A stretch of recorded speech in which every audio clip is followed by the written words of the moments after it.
I would love to just have a podcast guest where it's a regular episode, but our guest is just Fint leaning. Like he's just a guy that's just Fint leaning, doesn't talk once. No, we just talked about that like 10 minutes ago. You wanted to put a lav mic on a guy. Yeah, but that was more of documentary style. Like we're. Oh, okay.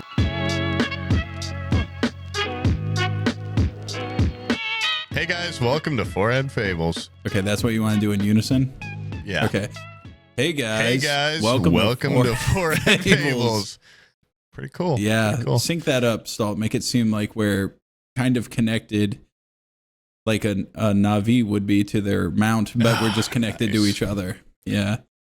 But who's like the Dr. mount and Manhattan who's to the Adams? Yeah. I did get a message on guys, by the way, this episode is the Patron Inquisition. We have you guys sending in questions of all sorts of types, whatever you want. Never before done. Freaking. Yeah. It's a new thing. It's the Inquisition. It's not like speak pipe. It's like, oh, you want guess? Here's 100. Yeah, here's a fucking million of them. Yeah, it's pretty cool. And while I was sifting around, because there is some people that just do the full amount that you could, like back when I originally had the speak pipe with a 4-minute duration, some people just eat up as much time as you give them to ramble, right? And so I saw like a lot of them were at the maximum of 30 seconds. And so I was like, let me make sure this isn't just some asshole like hitting the record button and just like sitting there. And one of them was a guy just bitching at us like, why are you guys just talk about Dr. Manhattan and fucking Magneto a guy and then talking to fill time? That's ridiculous. Within I hate people like 20 that. seconds into this episode already bring up Dr. Manhattan. Fuck yeah. Listen, I'm a guy whose job is to fill dead air and talk. Okay. So I got no judgment to that man for filling up 4 minutes. Yeah. But yeah, this is going to be really epic. And also that little intro we just did where we spoke in unison. I hope you can't hear the pipes. I hear them flushing the toilet again. Sounds like maybe it was a 2-flush job. Unfortunate. Sidetracked already. I told you that I've been trying to call my bank a bunch today.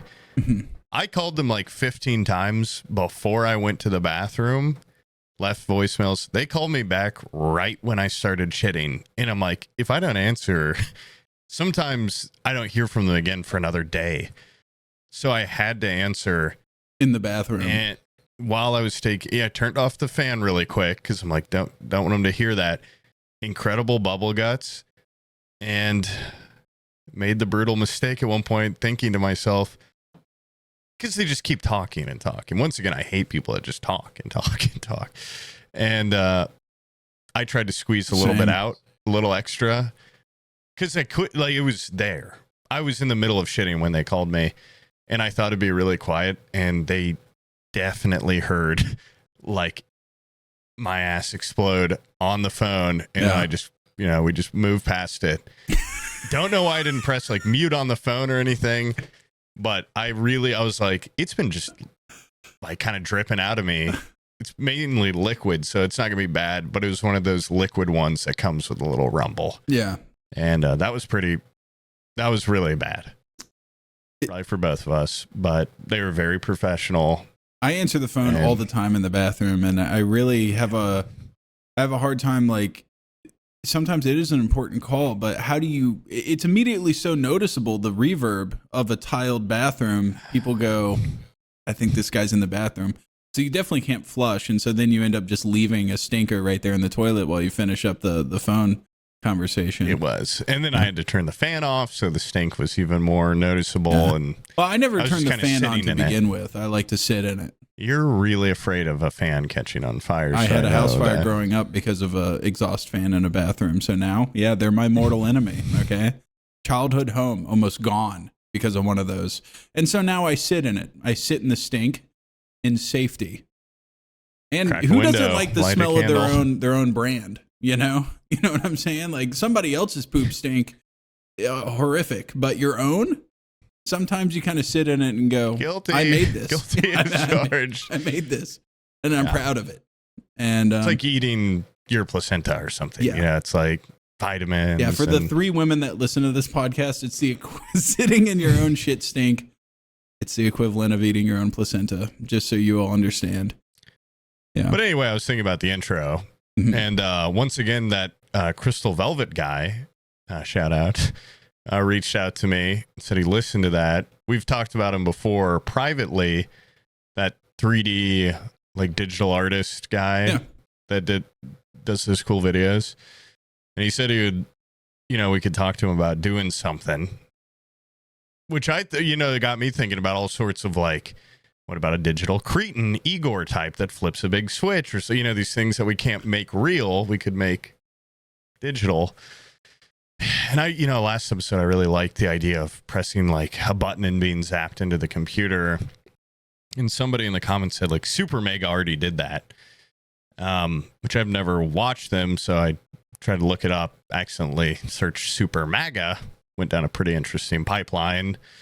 Enough about that. That woke me up. But theirs is, it's more like a computer booting. It's kind of cool, but it's like a computer boot, old Windows style. So I think the physically entering the computer maybe is still on the table. I think it'd be cool to do some sort of like really high production intro for just what basically comes down to nothing deserving. I mean, are you talking about like where you want us to be in chairs and then zapped into the screen, like sucked into the screen? There's a lot that we could work. I mean, it doesn't have to be that necessary. That was just my first idea, not always the best. It could be like a digital Cretan going over and flipping a big switch, and maybe we got those things on our heads, the metal things. Yeah. And we're going like, ah! And I really like being electrocuted, the idea of that somewhere in there. But I don't know, maybe we could message him. Oh, like that hat from Napoleon Dynamite where they're trying to like, time travel with like crystals. Like pads on your head. We could have a guy sponge us down, Green Mile. We hire the same actor to come put the sponge on our head, tighten it down. We could hire a Cretan. The state fair, the Indiana State Fair is going on right now. A lot of carnies. Yeah. A lot of potential. Maybe an animal handler or something. I don't know.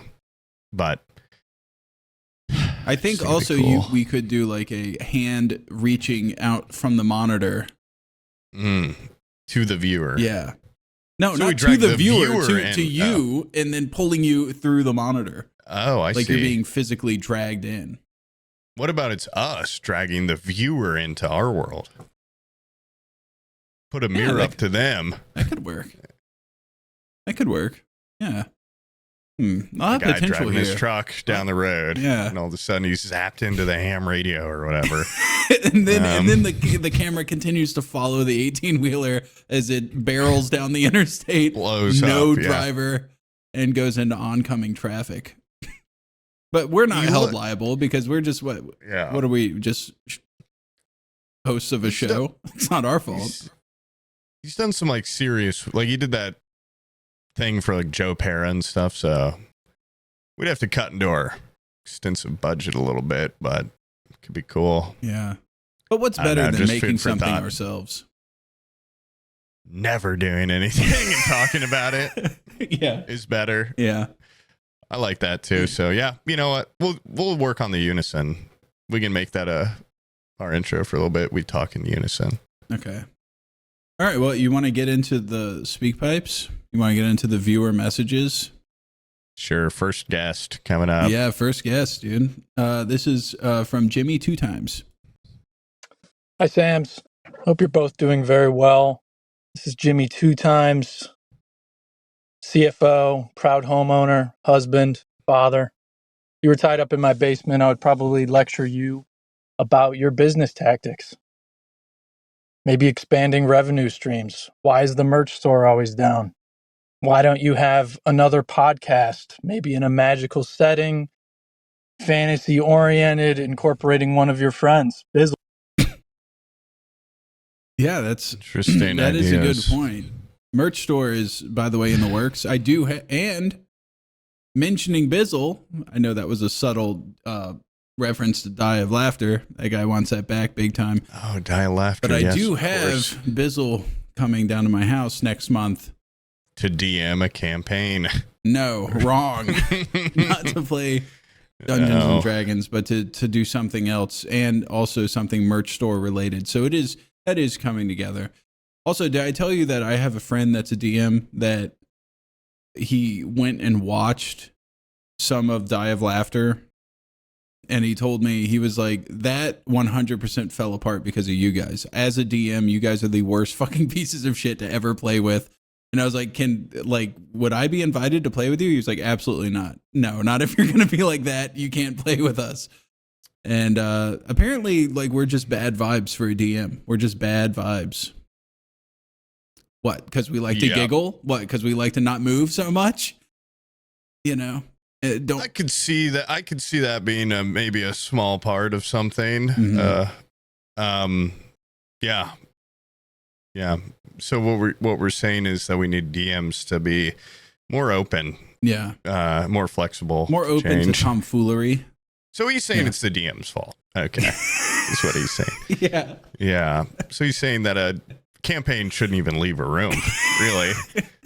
It should be stagnant. Apparently, we were evasive. We were we were active, which this is my thought process. But it's probably what many would consider a character flaw. If you very much want me to do something, and I know you want me to, I'm going to do everything in my power to not do that.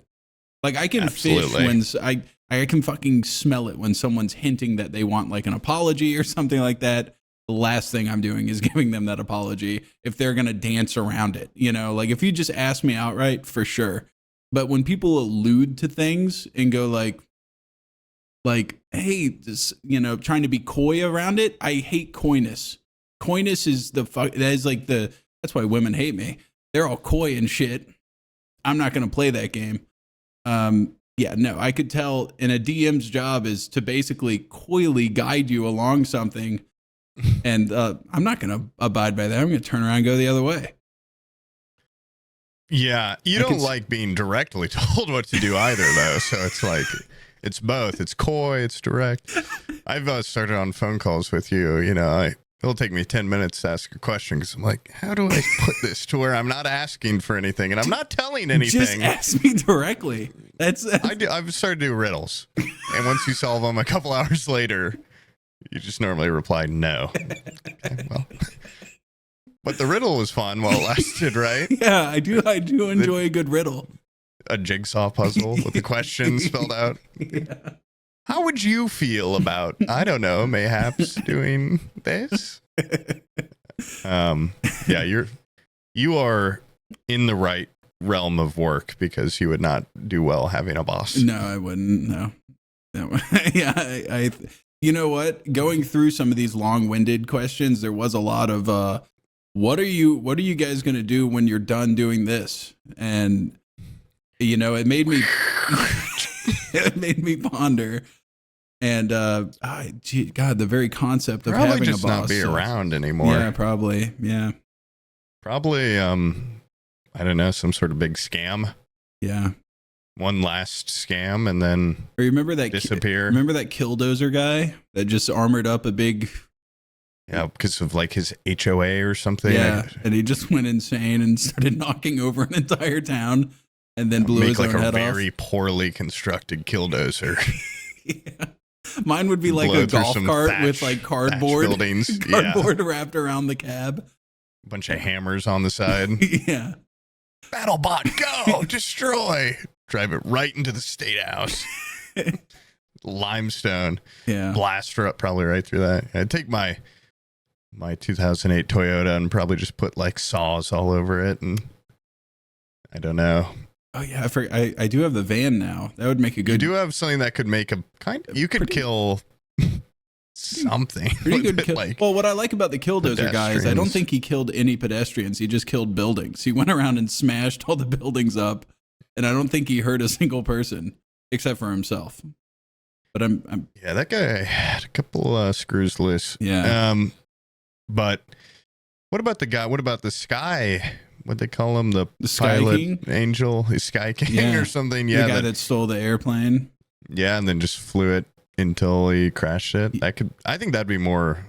That's a little more badass. Well, not more bad. Making a Killdozer out of a plane. That would be. not like a 9/11 thing here. Cannot emphasize enough. As soon as I said that, not to fly it into buildings per se or people. Yeah. Maybe take it to the ocean. Yeah. See how many fish I can destroy. You know who's cooler than Sky King is that guy that just had a lawn chair that he strapped a weather balloon that to. guy was really cool. And then he just floated like up into the stratosphere. You know, his wife like ended up supporting him in that venture because when they started dating, he told her up front, like, my dream one day is to basically float in a lawn chair. I heard about him on a podcast, actually. It was one of those, like, your girlfriend makes you listen to a podcast and then you're like, I don't want to listen to this. And then it was about that guy. And I'm like, holy shit, I know about this guy.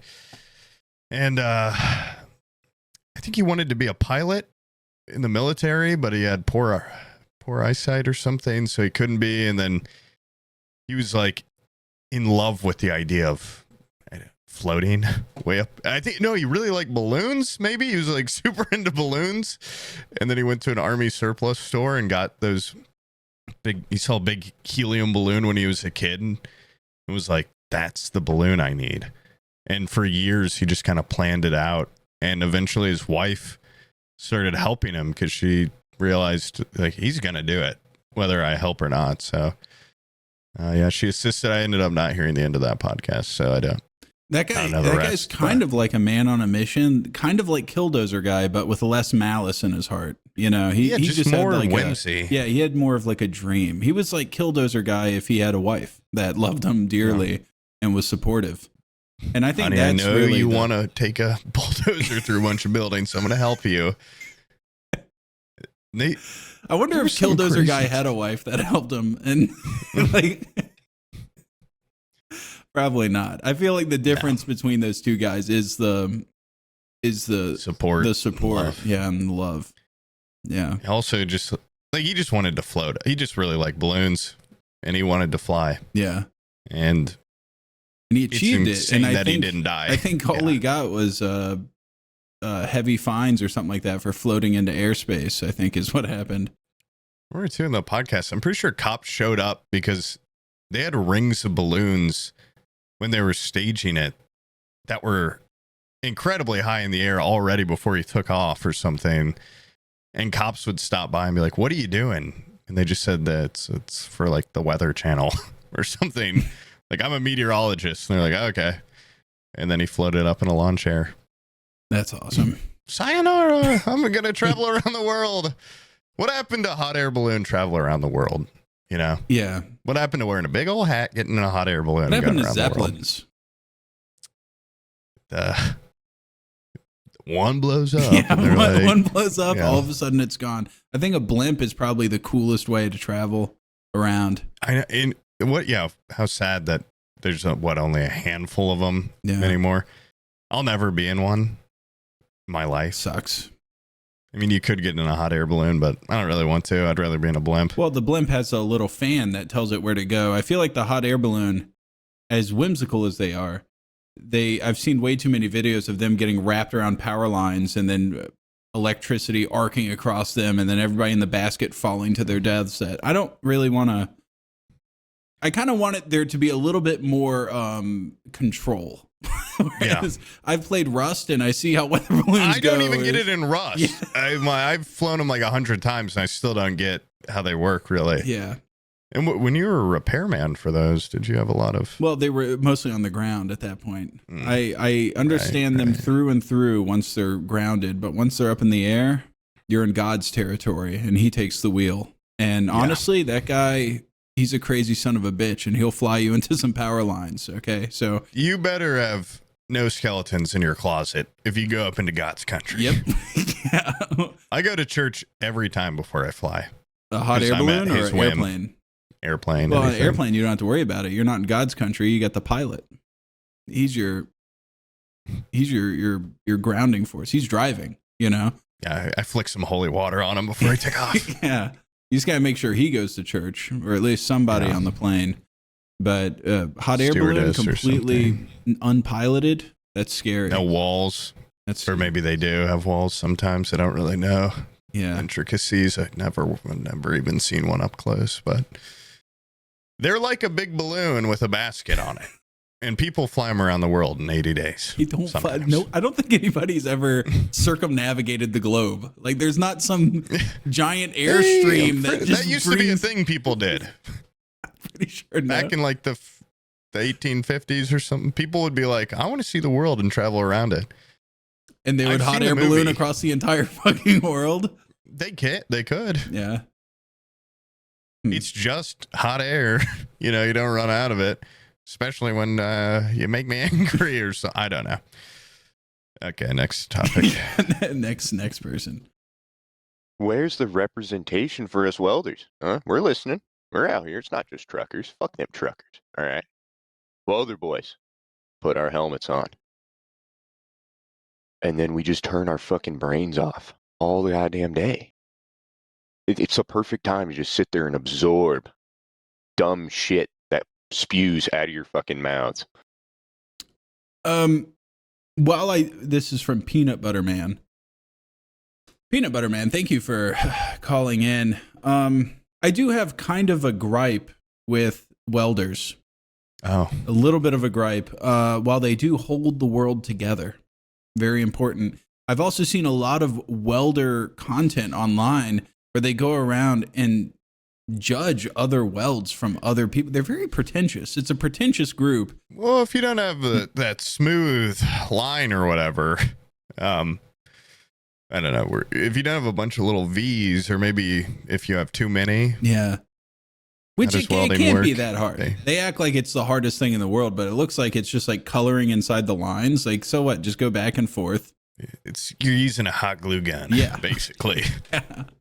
I've done caulking around a tub. I know how easy it is. Don't act like doing the metal version is that much more difficult. Could you weld man? What, like a person? Yeah. No, I don't think so. I think it would just burn. Could you weld weld someone's arm like shut? I don't think so. Because you can't even weld certain metals. Interesting. So, okay. Yeah. Shout out welders. Yeah, shout out welders out there. Overpaid and pretentious. And welder. That's what I say about them. Unless you're an underwater welder. If you're an underwater welder, that's underwater welder. Yeah, that's kind of badass to just be in one of those old timey Greek diving outfits and torching something underwater. It's one of those jobs people always talked about in high school of like, I don't know, maybe that wasn't the only thing where I'm from, but people would be like, it was kind of like the pinnacle of job growing up is what I thought, because they'd always talk about how much they got paid, but it's really dangerous, so it's also badass. Yeah. And they'd always be like, well, I actually know a guy that became one. I think he wanted to be a Navy SEAL, and he landed an underwater welder, but it's scary. It's scary because you spend so much time down there at the pipeline or whatever, and then the pressure. Yeah, and then you have to sit in like a stinky little compressed capsule on surface, a saturation chamber. Have you seen that like documentary breakdown about how the airlock got fucked up and they like opened a door and it rapidly decompressed and it just sucked like 4 welders out of a door, like out of a crack in a door. A crack. Yeah. I've seen the diagrams where like a crab will get sucked through this tube and then a welder will too. Yeah. Anything where you can get sucked through a small crack that's not my type of job. I don't go down there because that's Poseidon's territory, and I've got a lot of skeletons in my closet. So. Yeah, I've done a lot of horrible things to fish. Yeah, and fish related. I never even thought about that. Yeah, like underwater is like, I mean, that's the same dangers as going up in a hot air balloon. Any place where like pressure really can affect you. Yeah, I don't understand pressure. And ice in my veins, so I don't really, I don't understand the physics of it, so I won't deal with it. I don't even understand, like, so what, you can't even go down that far because the pressure will blast your head open or something? This doesn't make a lot of sense to me, so I don't want to. Remember that billionaire that had the submarine that completely blowed up? How could I? That was like, all anybody talked about underwater tragedies of the last 10 years. And then they were like, here's like a official scientifically done like animation of what probably happened, and it just showed like the entire thing getting completely obliterated and gone in half a second. And I was like, oh, okay, so that's what pressure does, you know? Mother of pearl. And then like not that long later, they're like, oh, we found the wreckage, and there's pictures of it. It's completely intact. It looks like you can see damn near the entire submarine. And so I'm like, I mean, I smell a conspiracy. Did the submarine just completely like implode, or did it not? Because they acted get like sucked through a crack. Yeah, they acted like the people got just like turned into mist instantly, and which is better than like just slowly dying at the bottom. Because from what it looks like from the image, it looks like water probably just like came through a crack and filled it up, and then they drowned horribly. But what do I know? I put my finger in it, but yeah. If only they had better welders. Yeah. Then that would have maybe not happened. Although I did see in the image, there's like a ratchet strap that they had going around the whole thing, which is pretty awesome. I would like to think that they found a crack and they were like, "Oh no!" They just put a fucking ratchet strap from the outside. Yeah, from the outside, they had a ratchet strap going around the entire thing. It's like the same thing I used to like hold like 2x4s into the back of a truck on the way home from Home Depot. I feel like that's got to be for like retrieving it or something. I don't know, pulling it out of the water. I just saw it in there at the bottom of the ocean, a little ratchet strap duct going tape around on it. Yeah, Flex Seal. Yeah. I don't know. I don't understand. I would never get in a submarine unless a bunch of sailors offered. And it was cool looking. I haven't I don't like the idea of I've talked to 2 people that have been in submarines, and they're like, it's like the worst possible job you could have. They're lonely. like, it's horrible. It's like you're living 2 lives. One is above the water, and the other one is hell underwater, and you can't wait to get back to the surface. It's getting very badass, though. Yeah. To be like, I worked on a submarine. That's cool. Yeah. You know, it is kind of cool. This is a little sideway that I was talking to a guy that was in a submarine. He's like, while you're down there, you have no natural sunlight. And so your vitamin D, you become like deficient in vitamin D, and you'll get bruises and scrapes, and they'll just stay on you for a long time. And then he said that every once in a while they would have, he called it like a steel beach, where they would come up to the surface, open up the hatch, and then people can come out and go swimming in the water and like hang out in the sun. And he's like, after that one day of out in the sun, like you'll get all your vitamin D back, and you'll start like all your cuts and stuff will just quickly close up. I'm like, I didn't realize it affected you that much, you know? And I'm kind of in my own little submarine down here in the basement. I need to fucking go outside and suck up some of that sunlight. It makes me miss the sun quite a bit. Yeah, I have all my windows and everything closed right now. I can kind of see a little bit of sunlight out there, but well, I can go out anytime. Anytime. I could be so cured if I get this new house and have my office on the ground floor. When I can feel a breeze. Mm-hmm. Crack a window. I'm so excited. Are you gonna next episode? Are you gonna have that house? Do you think? Or is it all gonna fall apart? Before, and here I still remain. So I'm a little cautious. My realtor's actually calling me right now, but I'll let it go to voicemail. See what the automated voicemail says. You want to answer it? Kind of important. I'll call her back in a little bit. But I don't know if I should be in the new house next episode. But I've learned my lesson that it's not yours until the keys are in your hand. So yeah, I don't know. Okay. It's supposed to close in 2 days, and I don't have final approval yet. Oh my God. It's not looking awesome, but it's good. But it's a lot more promising than last time. So that's good. That's good. Yeah, everything's going to work. I'm fully expecting a call with tears on Wednesday. I'm fully expecting it. Here's the next one. I'm expecting next podcast for me to have a full beard, just sitting down here, just day drinking. Yeah, this one's from Logan. Logan. Hello, Sam and Mr. Sam. My question is the heist video real? And when can we expect that? Oh, actually, we just talked about this before we... Serendipitous. Yeah, we just talked about this before the podcast started. We might end up sending off all the footage to be edited by somebody else, maybe, but it's just a lot of undertaking to edit. It's real, and it's one of the better things ever put to film. Yeah, hype it up It more. just needs compiled. As a guy that's rewatched some of it, I think there was a little bit of manic. We were a little bit manic while recording and writing, and we were like, "This is so funny." What if like we're on a scooter and then like, "Oh shit, it's Morpheus!" And yeah, I think like upon rewatch, I'm like, "What the fuck were we doing?" I don't know if it is funny. Smoking weed and just living, just being free. Yeah.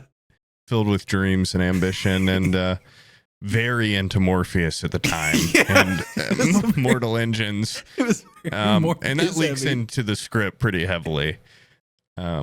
It's almost fully centered around Morpheus and Mortal Engines. Not Keep in really mind, like neither of us theme. have seen Mortal Engines once. No. We've just seen, I think, the opening scene where London is chasing down a small Bavarian mining town or something. And I haven't even seen that. I've just heard you talk about it a couple times. So I basically know what it's about. I know they are big machines and they are mortal or immortal. I don't remember. And it's more like an experience than something with a story or even any of the points from that whole heist prep we did where we got a whole crew. Oh yeah, it was supposed to be based on that. Doesn't even really follow when we were recording. I don't think we mentioned that once. I think we got pretty caught up in the Mortal Engines and the Morpheus stuff because we had those Morpheus glasses and it just seemed like the thing to do. And we had that big wrench, which is a total Mortal Engine thing. Yeah, the two props I bought. Morpheus glasses and a big wrench. And that just and bags of over. money. Bags of money. Yeah, bags of money. They have big money signs on the side. The time travel element. And a There's big like a green lot screen. of elements. Yeah, and a big green screen and just an hour of like kind of manic filming. Yeah. So it's real. It's like the Snyder cut or something. You know, you want it. You're gonna get it one day and be like, holy fuck. What a big pile of shit. Yeah. Oh my god, that sucked.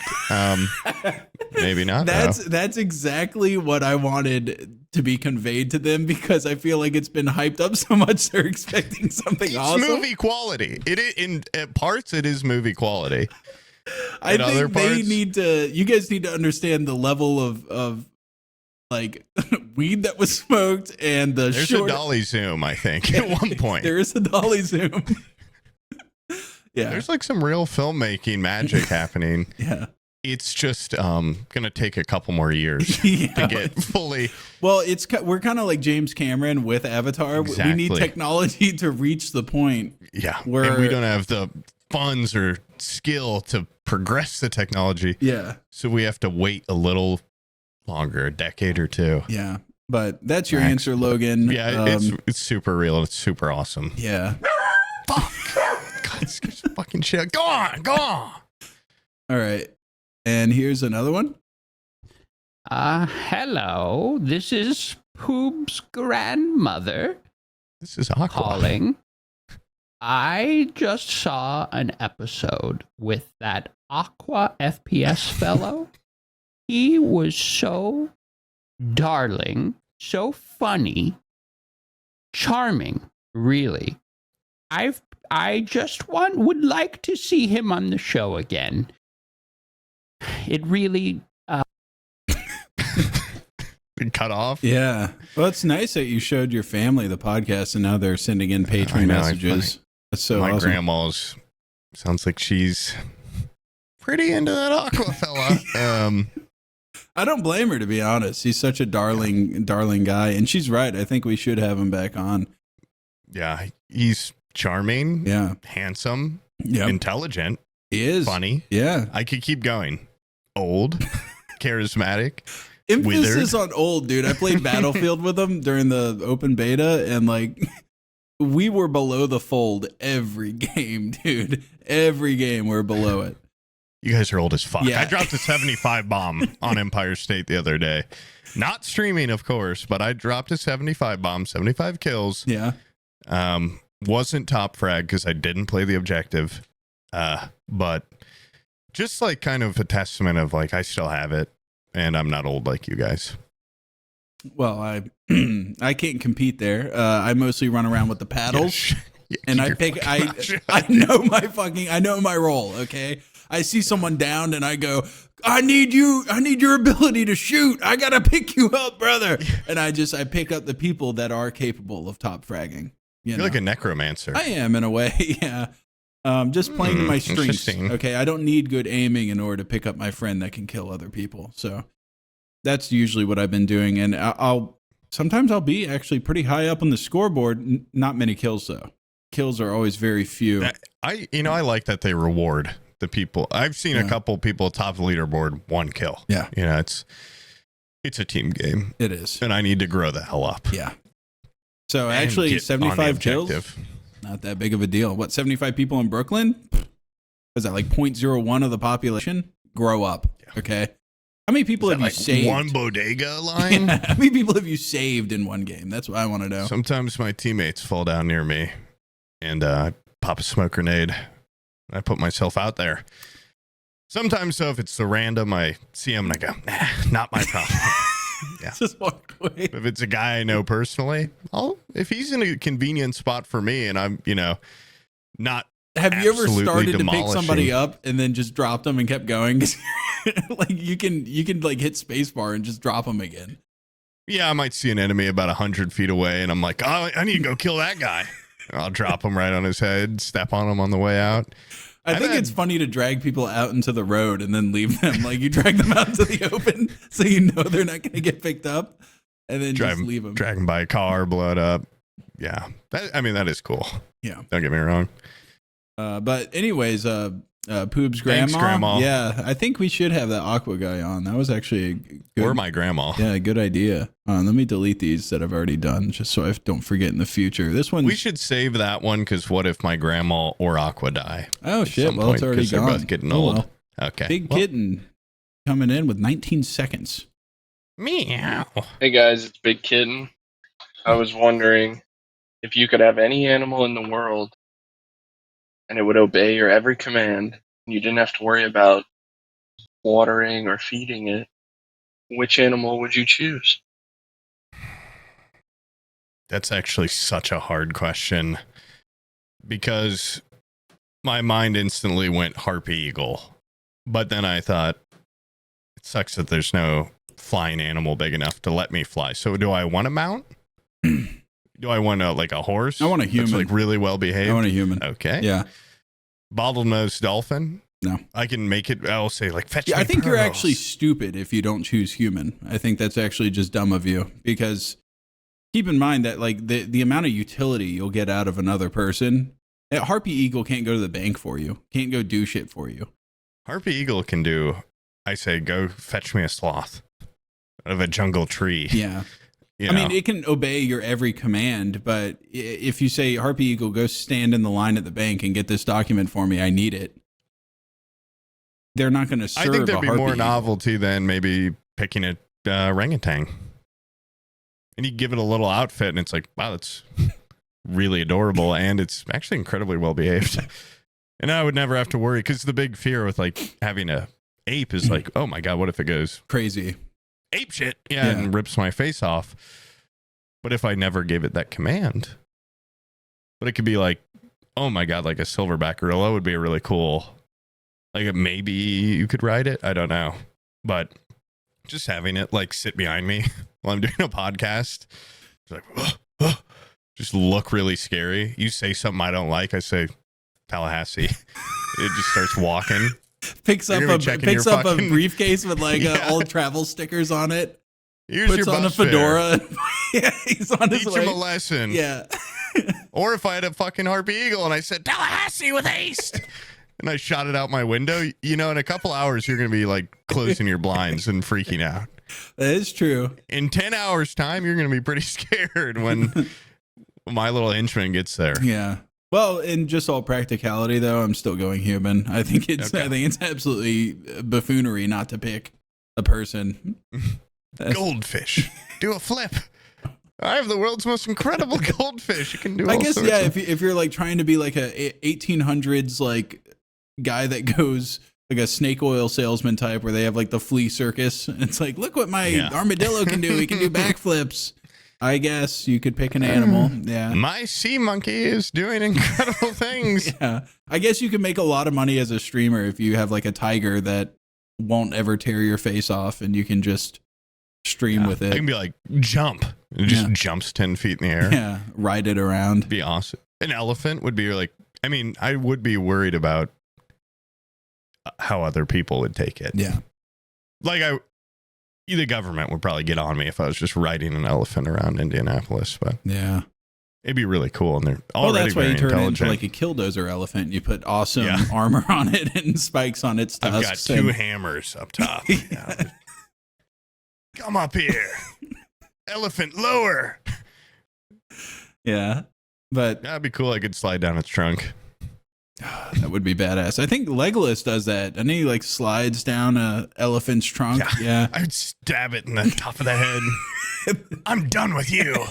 I'd slide down its trunk, wait in the bank line.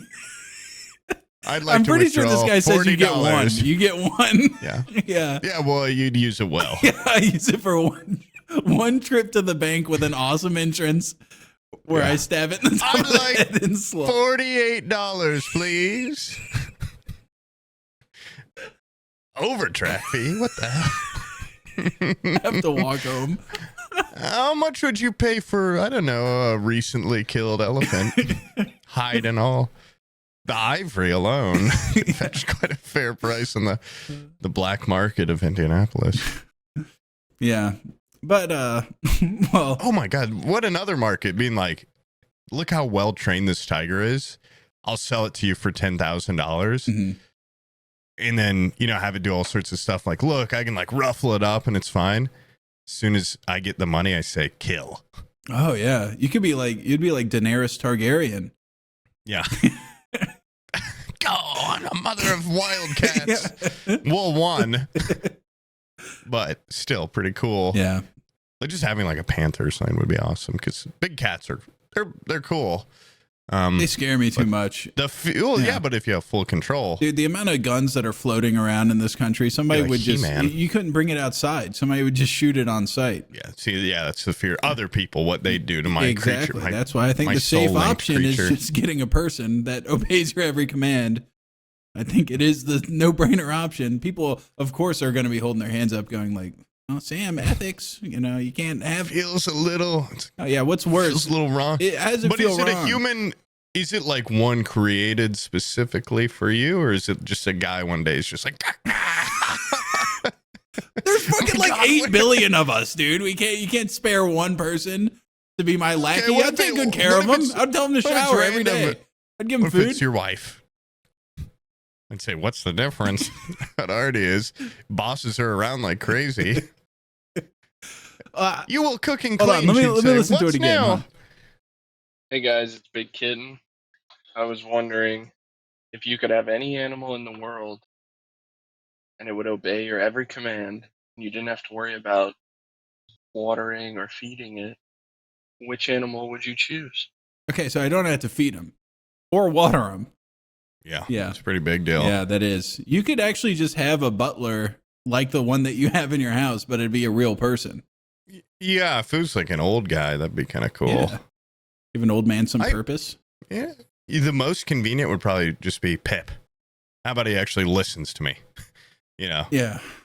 And I could have him do backflips and stuff. I don't know. The one thing that's scary about this is that he doesn't say anything about it having extra longevity, life, anything like that. Yeah. So I think I'd probably pick like a tortoise or something that can live a long time. And then when you're on your deathbed, you could be like, my final command is obey my children's commands. Yeah. I'll release him on death or whatever. Be gone, be free.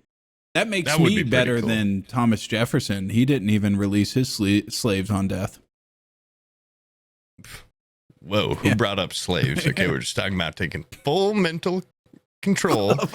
Little different. It's more like it's a slave. It's maybe worse in a way of, well, I don't know. He doesn't specify. Are they being tortured with the ideas of what they're being forced to do, or are they just like mindless? I would assume mindless.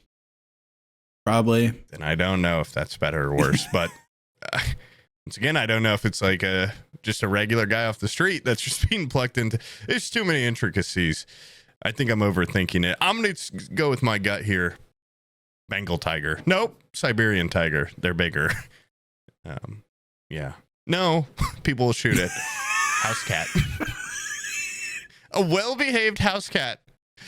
Fuck. Harpy eagle. First thought, best thought. I'm going to go with harpy eagle. Okay. They're exotic. They're huge. Yeah. I could do something with it. He said obey every command. Yeah. God. That's why I think like a harbor seal could also be good, because he could be like, fetch me, find jewels. Yeah. You know what? I'm going cockroach. If I'm relegated to just animals, I'm going cockroach. You can have it scurry about and go see what they're doing. And he would find a way in.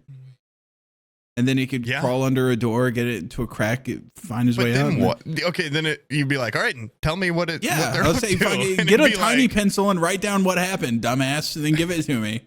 I would give him a tiny little mechanical pencil. You'd do it. Oh, I hate you.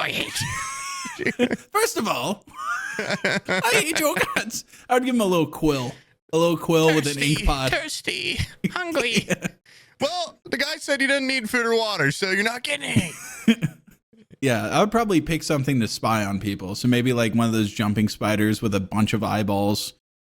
Something that can monitor. Like you can see through it. Yeah, I mean, like I'm assuming if I can bring it back to me, it can then I could figure out some way to convey information. If he follows every command, then I would say find a way of writing down what you saw and tell me. Bugs. I saw 3 bugs. They look so good. I don't know what I'm seeing. It's too much. A bug was never meant to see so much. Bunch of shapes. Yeah, his I don't know. fucking mind's too small to comprehend. I didn't consider that. Fuck. It honestly, it leads you down like the pathway of just. It has to be be a human. It has to be a human. Okay, it has to.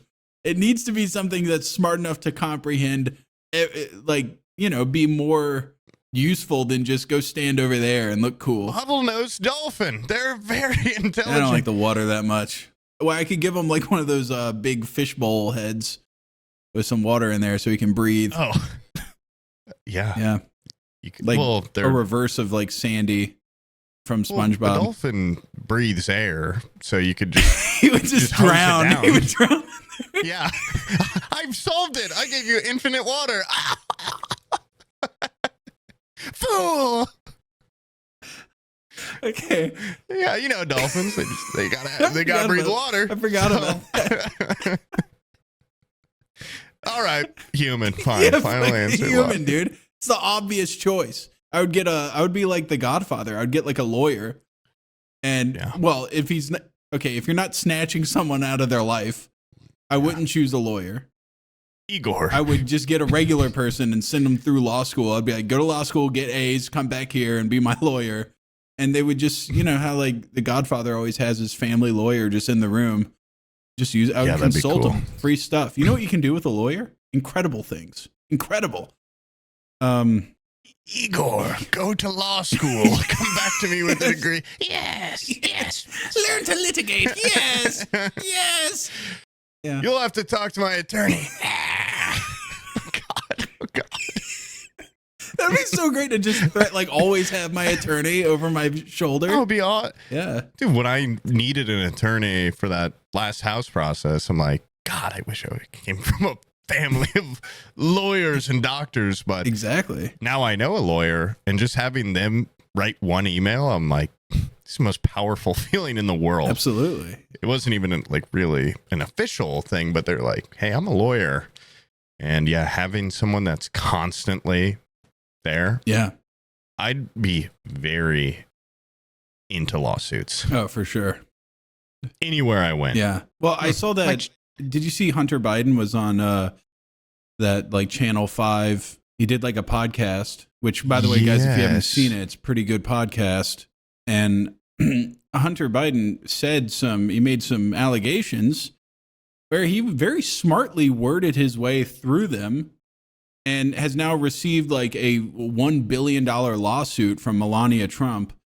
And I like rewatched the clip of where he said that Melania was introduced to Trump from Epstein, and he was like, according to this person who's a biographer, that he says that Melania was introduced to Trump. Yeah, like he was very. According to Aqua FPS, that's what we need to start doing. Yeah, according to Aqua FPS, Hunter Biden claims that he was. According to, I think, who was it? It was Haley Joel Osment told us that this libel. Yeah. I think he was the one And like saying watching that, I was like, he's getting hit with a libel suit or defamation suit over slander that. or some shit. Like we have said way worse. Like it would be so great to just have ever since lawyer we boy. talked to that one lawyer, Yeah. my roommate's aunt. It does sit at the back of my mind sometimes when I just say a full lie Yeah. about someone and then Like I 90% later of what comes out of my mouth. Just a Yeah. full And then I'll fucking go, lie. hopefully they don't have an Igor type Oh my god, yeah. backing them because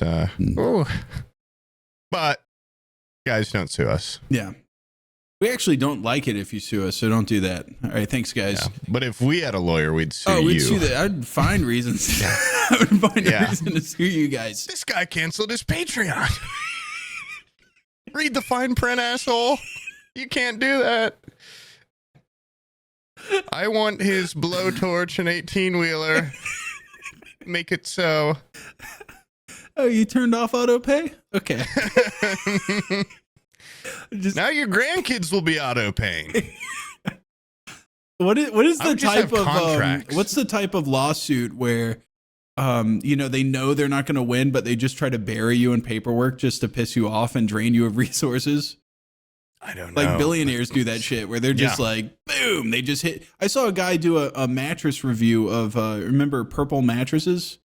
Yeah. He did he bought a Purple mattress and then he opened it up, and in between the hexagon like design of it at the bottom, part of the manufacturing process is like there's all this dust and shit that's like the residue of the whatever the Purple mattress is made out of. And he scooped up some of it and he sent it to like a university lab and they had it tested, and they're like, this is like cancerous stuff is what this guy said. And Purple sent him, they just did that type of lawsuit where they sent him like 4 feet of documentation where they were like, you're getting Tie sued up in and litigation you need to, for yeah. It was like all across, like he had all these things that he had to answer by certain dates. And he's like, I can't even afford to like get a lawyer to start looking at this. They see the paperwork and then they get scared. And if we had like Unless an you're Igor really that could rich. just bury someone in litigation like that, Yeah, if we didn't have to pay them. yeah, it could be Because powerful. rich people or corporations, yeah, they can just tie you up. Yeah. And now I would do it over frivolous things, stupid things, petty things. I'd say go through my grudge log. Yep. Make them pay. If I could have 2, I'd say Harpy Eagle. Yeah. You do the dirty work, Igor. You do this by the books. Yeah. You tie them up. They might show up to court in an eye patch. You know. Yeah. I think if humans off the table, then I would just want like a parrot, or maybe like a big snake or something that can coil up around me and I can intimidate people with it. And it listens to my commands and stuff. That'd be kind of cool. Like a Voldemort or pirate angle. Maybe like a snake that goes around my head like a turban. That'd be cool. kind of cool. Yeah, my big head could keep it warm. It would be like a symbiotic relationship. You unravel it. My God, there's still forehead. Be like the Voldemort on the back of the head, but it's just more forehead. Oh my God. Yeah. It's the longest snake in the world, wrapped all the way up. While you're monologuing. Yeah. Well, thanks for the thought-provoking prompt, Big Kitten. I like animal stuff. Yeah. So that's cool. This one's from Eli. What the fuck's up, Sam V1 and Sam V2? If I had a question, it would be, what the fuck's up with all the trucker representation? All right. We got electricians. We got plumbers. You know, HVAC techs. Second would be, Pooh, when the fuck are you going to start streaming consistently again? Listen, Buster. I did 2 streams this week. And to the first point, you know, guys, we hear you loud and clear. The truckers they're getting too much overrepresented. love. Okay. We just figured to- who are people that are just sitting down for like 15 hours a day listening to stuff? Truckers. Pilots. Truckers. Yeah. Other gamers. And so those are our core demographics. I mean, I'm assuming at some point in your day, Eli, you have to take out the earbuds, talk to the customer at the HVAC place, you know, You want as an your air electrician, cold? Okay. listen to the wires or something. I don't know. It just seems like a lot more interrupted of a listening experience, and so you're not prioritized. I'm sorry. We do appreciate you being a blue collar person, though. That is nice, keeping the world together and stuff. But if you're not the guy bringing my Amazon orders to my house, you know, you're just down on the tier list a little bit of importance. Truckers are master of the road, but we are ignoring the masters of the other elements: air, HVAC, Yep. electricity, electrician, plumber, water, The arsonists, fire. yeah, firefighters, anti-fire, Well, pussies. yeah, pussies. Yeah, we're going team on that. arsonist on this podcast. Yeah. Firefighters are pussies. I was going What on are a you rant scared of last night. fire? Yeah. Okay. I had a couple beers and I started calling out firefighters. I want to apologize for that, but I feel like they don't get any hate, and fire looks cool. And also, I was wondering, can I just start saying I'm a volunteer firefighter, or is that like a stolen valor thing? Because it's a volunteer. It would make me seem more interesting to people. It explained the mustache. Yeah. And I thought that'd be a really good one. Volunteer firefighter. It's got a good ring to it. Yeah, except for whenever someone says they're a volunteer firefighter, you can look at them and tell that they're capable of carrying a bunch of shit up a staircase. Okay, well, what if I was wearing a big jacket? What if I was wearing a you really just big don't coat? seem like the kind of guy that could pull save a family out of a burning house. You wrap them around your head or something, and you just throw them out the window. They've always got a trampoline down there. Yeah. Well, with our gas masks, you can't have a beard because it covers it. So that's why we have mustaches, firefighters. Not because I'm a pervert. Yeah. It's already you haven't even volunteered for one fire yet. But is that illegal to say that I am one? I don't think I think stolen valor just for military? I think that's not even illegal Is it unless just you're lying? trying to like benefit from it in some way, like get like a discount or something. Speaking of stolen valor, did you see that insane video from like yesterday of this guy? He's like this old guy in a wheelchair, motorized wheelchair, and he's wearing like a Navy veteran hat. And this younger guy is like, stop. He's like, you're not a Navy vet. And then he just pulls a gun and shoots the guy in the wheelchair. And then everybody's running and screaming. And he puts the gun away. He's like, it's okay, everybody. I got him. Apparently he shot the guy for stolen valor. The guy in the wheelchair lives. And it turns out he was in the Navy. Who the fuck lies about being in the Navy? Like, nobody gives a shit if you're a Navy veteran. No offense, Who Navy the fuck people, just but shoots a guy in a wheelchair and for acts wearing like the that? good guy. Goes like, "Don't worry, guys, I got him. No more stolen Citizens valor." kill. Yeah. Citizens.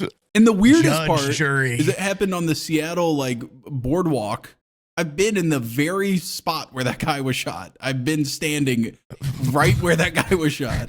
And it's weird that not only did that I've been doing stolen valor right there. Where that man was shot.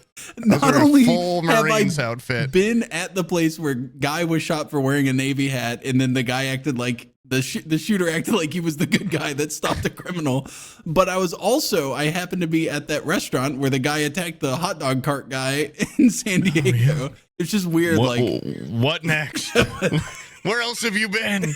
You were at my house once. My God. That would be so great if like a pair of hands came out of frame and just strangled you right now.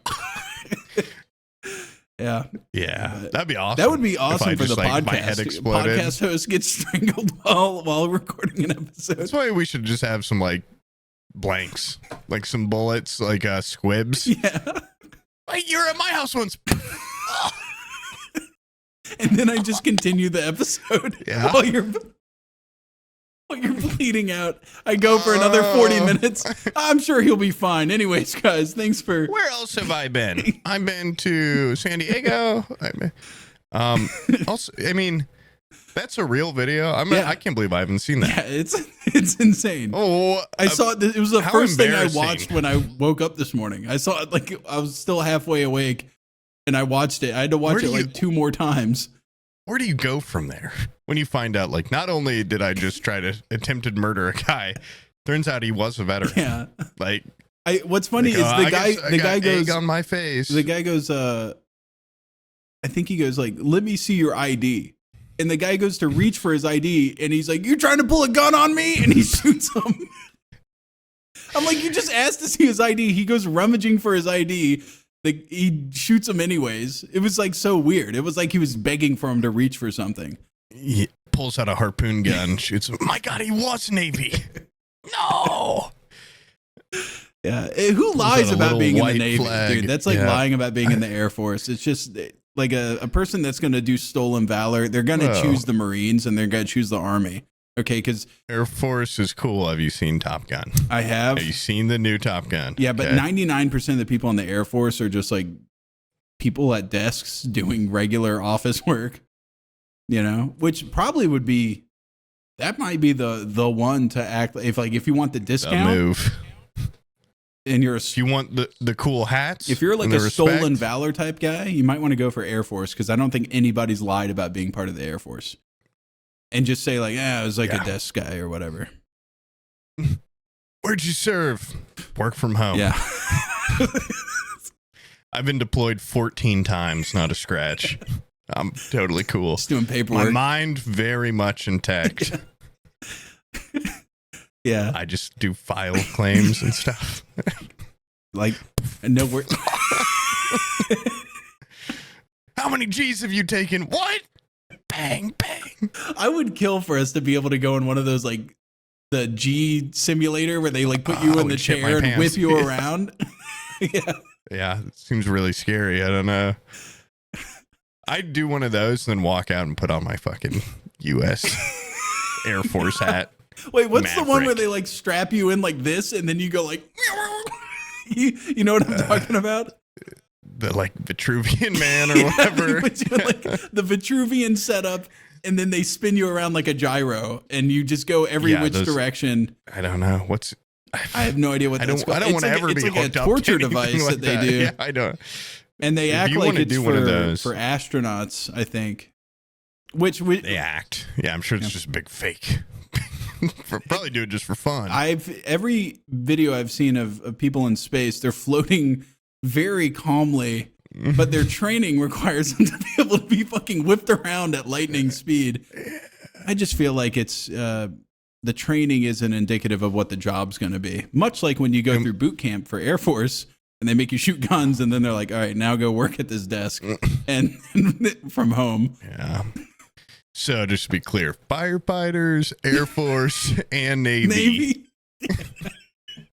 Come and get us.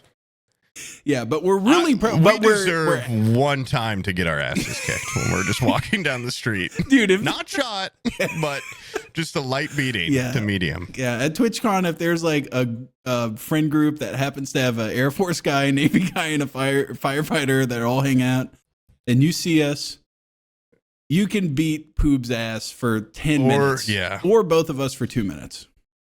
Or if you're like an HVAC guy, an electrician, a welder. As a guy from Florida, I'm inclined to love HVAC guys. Those guys, without you, we would never. This place wouldn't even be developed. Okay. It Yeah. would still And be. my dad's an electrician, and I love my dad, so don't zap me or whatever. Yeah. Gay. You say gay? Yeah. Non-sexual love for my parental father. Regular son love. Just a kiss on the lips every once in a while, but nothing big. Yeah, I'm sure he's really excited for me moving into a house. I'm calling in my first ever favors. Yeah. Of like, I don't know what's going on. It's all the whole house is knob and tube. I need you to rewire the entire thing. Is it really knob and tube? No, but that's what I told him at first, and he was like, "Fuck." And I'm like, "I'm just kidding. I just need a couple outlets fixed." And he's like, "Jesus Christ, okay, that's a lot better." He's like, "I would have done it, but my God, I would have been pissed." Yeah, that's a lot of money to rewire a whole house. Yeah, it's currently the wrong type of electricity. Yeah. Apparently this was owned by like Tesla. There's no wires and your hair stands up when you walk in. Yeah. And here's the electricity room. Yes, you can hear it from the outside. It's the high voltage room. Okay. There's a small chance you get cloned. If you walk in there, be careful. It's got a complete rubber floor. Yeah. You have to wear big fucking rubber gloves as you walk through the house. Yeah. Can you just make this like regular, Dad, please? Yeah. And the door's self-sealing. He goes in there, it turns into Dr. Manhattan. Oh my God. Yeah, let's listen to this next guy now that we're back from our bathroom break and awesome productive business call. Okay, fuck, marry, kill. Richard Nixon, Ronald Reagan, and George W. Bush. Okay. Richard Nixon, Ronald Reagan, George W. Bush. Okay. Wow. I've got mine. What's yours? I'm going to kill Reagan. I'm going to fuck George W. And I'm going to marry Nixon. Nixon's actually not a bad marriage because he's honestly a very intellectual guy, very smart guy, but he's kind of a crook. No, that's not the gripe with him. I think, well, no, he's not a crook specifically. What's weird is I think all these guys were kind of good people in their personal lives, just they had their problems as presidents. You know what I mean? I think I would marry George W. Bush. I think I would fuck Reagan and I would kill Nixon because he's kind of autistic and weird. And I don't think I would fuck him or marry him. In my marriage, I'm autistic. Okay. The other person has to be normal. And right. George W. Bush seems like a great guy to get a beer with. Seems just like a cool dude. I think I could be married to that. Yeah. And I'm assuming we're fucking Reagan when he's young, right? Not old ass. I'm killing Reagan, but you're fucking him probably when he's old. Assume. Nixon, I guess I would fuck. I don't know. I don't care about killing or fucking either of those two. That's kind of like something I have to do as part of this deal. I'm very passionate about killing I'm Reagan. very passionate about marrying George W. Bush. Okay. I think he was dragged into the Iraq war. I could be convinced to marry George because he's wealthy and they golf. Yeah. I'm sure they all golf, but he golfs probably the hardest. So that could be fun. And he seems to have more of a sense of humor. Yeah. The other one. So, yep. Yeah, I think that's I think that's a good list, a good lineup. I don't think I would want to marry Reagan for some reason, and there's no reason why, but if I had to really choose, my tier list for marriage would definitely be Reagan at the bottom, then Nixon, then George W. Bush is my most desirable. For some reason, a Reagan marriage just doesn't sit well with me. But you want to hear the most the most beta shit in the world is Nixon. Before he got married to his wife, he used to drive her to her dates with other men because he just wanted to spend time with her. He was trying to date her and she was turning him down. And so he would drive her off to dates. Worked, didn't it? Still, We did the long con, and it worked. I feel like if they knew about that, like if I was debating Nixon and I was trying to convince the American people that I should be president and not him, I would bring that up during a debate. Cuck chauffeur. Kind of like a cuck chauffeur for sure. Yeah, that was. Guy's like a total taxi cab driver. So it's just sad. And he didn't bang her till later. Yeah, that's just really sad. But, I think it's kind of romantic. although he does have that awesome picture of him bowling. Stalt put that on the screen right now. If you're one of the truck drivers, many truck drivers in the audience, go ahead and look at that for 20 seconds uninterrupted. Yeah. And if you're a welder, keep welding, but take your mask off for a second. Look at that. and then look at the weld really quick to make sure you're still lined up. You know you want to. Yeah. It's got to be tempting. It has to. Yeah, I feel like looking at a weld without a mask, that has to be like looking, at the Ark of the Covenant without shielding your eyes. Yeah.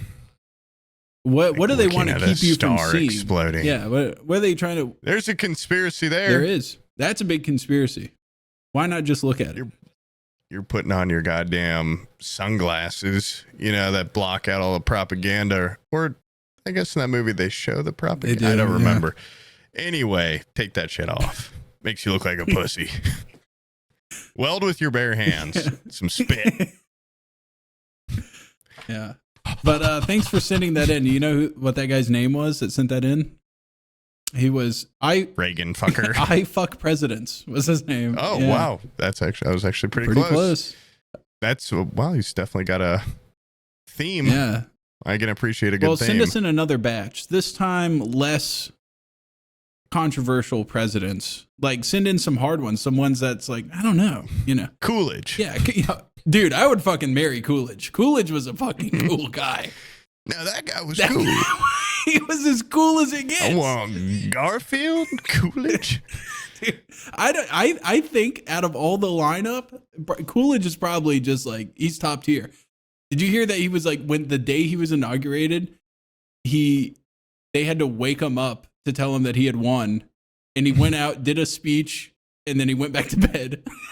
That guy fucking rocks. 10 more minutes, Mom, please. And he used to hide in the Oval Office to make his security, his Secret Service, freak out because they would go in there and be like, "Where is he?"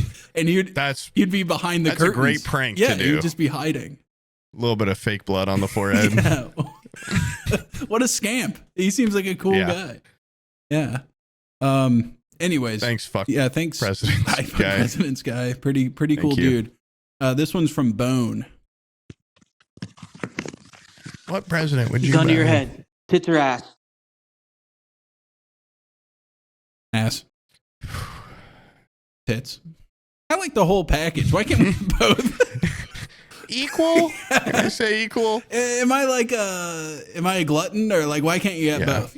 Is my greed sickening to you? If I want a healthy mix. Yeah. I think the problem lies, and we've talked about this ad nauseum, but the problem lies if you choose tits, they assume that you're okay with a Hank Hill ass and then just boobs, like awesome boobs. I'm like, you have to have at least some ass.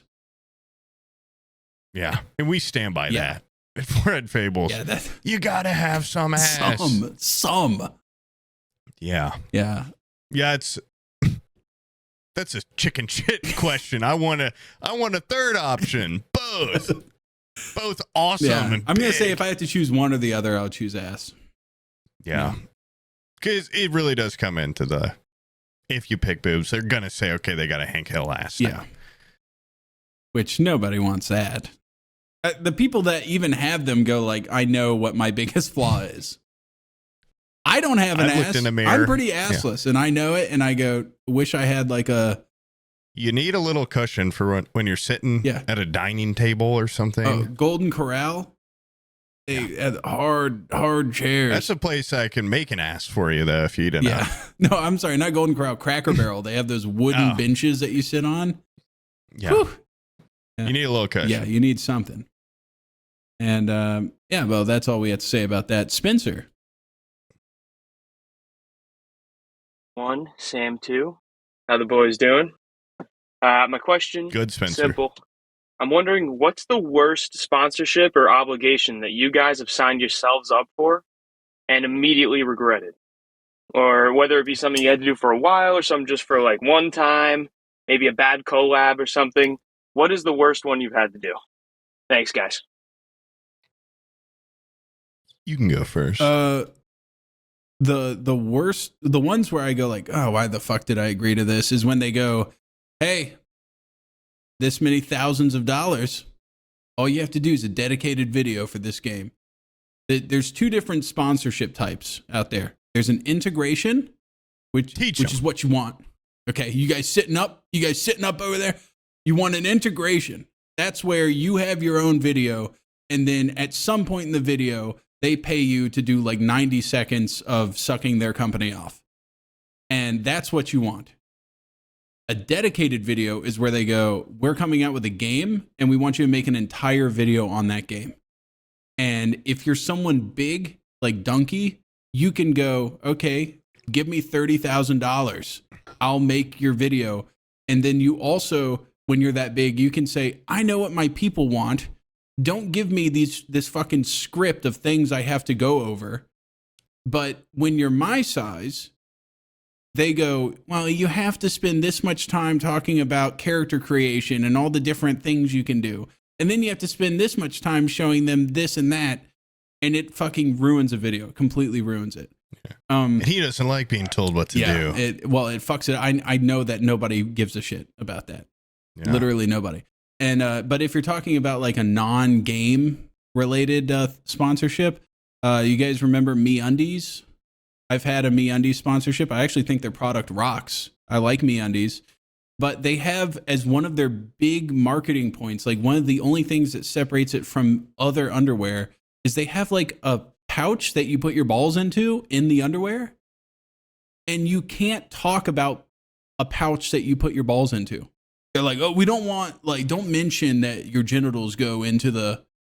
I'm like, what are you guys retarded? Do you know what you sell here? You're selling a ball pouch in underwear, and I can't say that your balls go in there. It just really doesn't make sense to me, and I think that the people that run the company are stupid, and their brains are small. Just my little, their product's good, but the people that run the company, brain real small, and might possibly be like brain dead a little bit. But that's like the worst. My answer is easily, because I haven't done a ton of sponsorships and stuff. I know what yours is. Easily. I know what it is. Do you? Yeah. Are you sure? Mm-hmm. Okay. It's Vikings something. Not what I thought. See? Yeah. It's a sister game to Raid Shadow Legends, which I had done one, when you start streaming, you need some money and you get those automatic offers. They're like, play Raid Shadow Legends for a couple hours. I did one of those and it was, the game sucked, but it was still like, I still had some fun. I'm like, I had little characters and stuff. So then when I got one, they're like, this is our like sister game, Viking something. And, I looked at the pictures. I'm like, that's kind of like Age of Empires or something. Maybe the worst game I've ever played. And I think I had to play it for 4 hours. It felt like a million. Within 5 minutes, I was like, holy shit. Like the game was just, it wasn't really a game. It was just like a shop. And then it's one of those games where you upgrade your little town hall, but then you have to wait 10 hours unless you spend some coins. And they gave me like $100. But I remember that even the store was fucked up where it's like, spend $1, get 1,000,000 coins. Spend $10, 100,000 coins. Like things didn't make sense. And there's a segment of the game that was just like going through doors. I don't know. I mean, I kind of blacked out. I think, because I also drank a bunch when I was playing it, but it was the first time I had felt like I'm really trapped and I've signed away my soul. Yeah. Once you start, you got to power through. Yeah, you have to. And I'm getting $200 in like these 4 hours. Like by the end of it, I'm like, I'd pay a guy $500 to never play this game again. What did you think I was going to say? Voodoo Ranger? No, I thought you were going to say there was like a Capital One sponsorship or something you did. New answer. No, the Capital One sponsorship, that was the scummiest thing I've ever done. I remember getting a call from you and you were like almost on the verge of tears, like so you always pissed say off. I'm angry. I'm not crying. I'm on the verge of fucking bullets flying. Well, you were like, I've done so much. I promised so much and they're not. Well, their whole pitch was like, you get this many downloads, you get to do like custom giveaways for your fans. So I'm like, Gremlin Flasher life-size statue. That's what I want to give away. And I had to argue with these people so much because they're like, no, it should be a PS5. And I'm like, I get to pick, right? Like, my audience wants a Gremlin Flasher. And they're like, no, PS5. And they denied like everything I want. I just wanted stupid stuff. And you had to hit certain amount. I liked it because it was like a really easy, like most sponsorships at my size, which is, really small.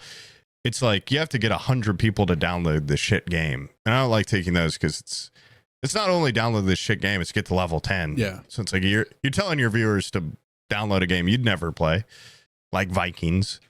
And then not only download it, but play it. Like, that's torture. And so this one was like, how about just download a Google extension? I'm like, that's so easy. Yeah. Even I can do it. And if you hit certain tiers, you got so much more money. And it was the biggest sponsorship I ever probably still have gotten in terms of like what I could make. And I was like 8 downloads off hitting the next tier where my money doubled from like, I don't know, $1,000 to $2,000 or something. And then also I got to give away like a Gremlin Flasher and $500 or something stupid. And they froze my, I had like 5 more days and they froze me. Before that, gotten like a massive, I don't know, some issue. Ended up seeing the company that reached out to me in a bunch of news articles for like, these people, they scammed a bunch of streamers. I'm like, I messaged them 1,000 times trying to figure it out. A guy ended up winning a PS5 from it. Never came in my chat. Never, I don't even know if it was a real guy or not. Yeah. But it said like, because I messaged him like, did you guys give, did you send someone a PS5? And they're like, yeah. So this guy looked him up. He had come in my chat one time and never again. It's probably just someone that worked there that made a Twitch account. I know. And like then, he won. Yeah. That they probably just recycled it. No Gremlin Flasher. And I didn't get paid enough. And like, I know Aqua, I'd have to ask him. He did that same sponsorship, but he had started like 3 days earlier. So he got his full time. A bunch of people got there full time. They cut me off. It was a nightmare for both me and my viewers because they don't even, I think those Gremlin Flashers are sold out at this point. So by the way, with those like shitty game sponsorships, especially on Twitch, because it's live, I have noticed a direct correlation to how bad the sponsorship is whether or not they're drinking alcohol. Like, you'll see when people start doing like, oh, I got to play this shit game for 4 hours, all of a sudden you start seeing beers in hand. People are slamming beers, just trying to get through. Take me home. Get me through this. Yeah. If I'm going to sell my soul a little, I better be drunk. That was the awesome thing about Voodoo Ranger. They're like, we'll pay you to just get drunk on the beer you're already drinking. Like a Homer Simpson sponsorship. Yeah. Like, yeah, dude. Duh. Yeah, that was awesome. Yeah. Because I was like an alcoholic. So I'm like, free beer. You don't even have to pay me. I'll just take the beer, please. Yeah. And that was pretty cool while it lasted. Yeah. It was. More like Doo Doo Ranger now, though, because they totally iced me. Yeah, because they dropped me. Sack of potatoes. Yeah.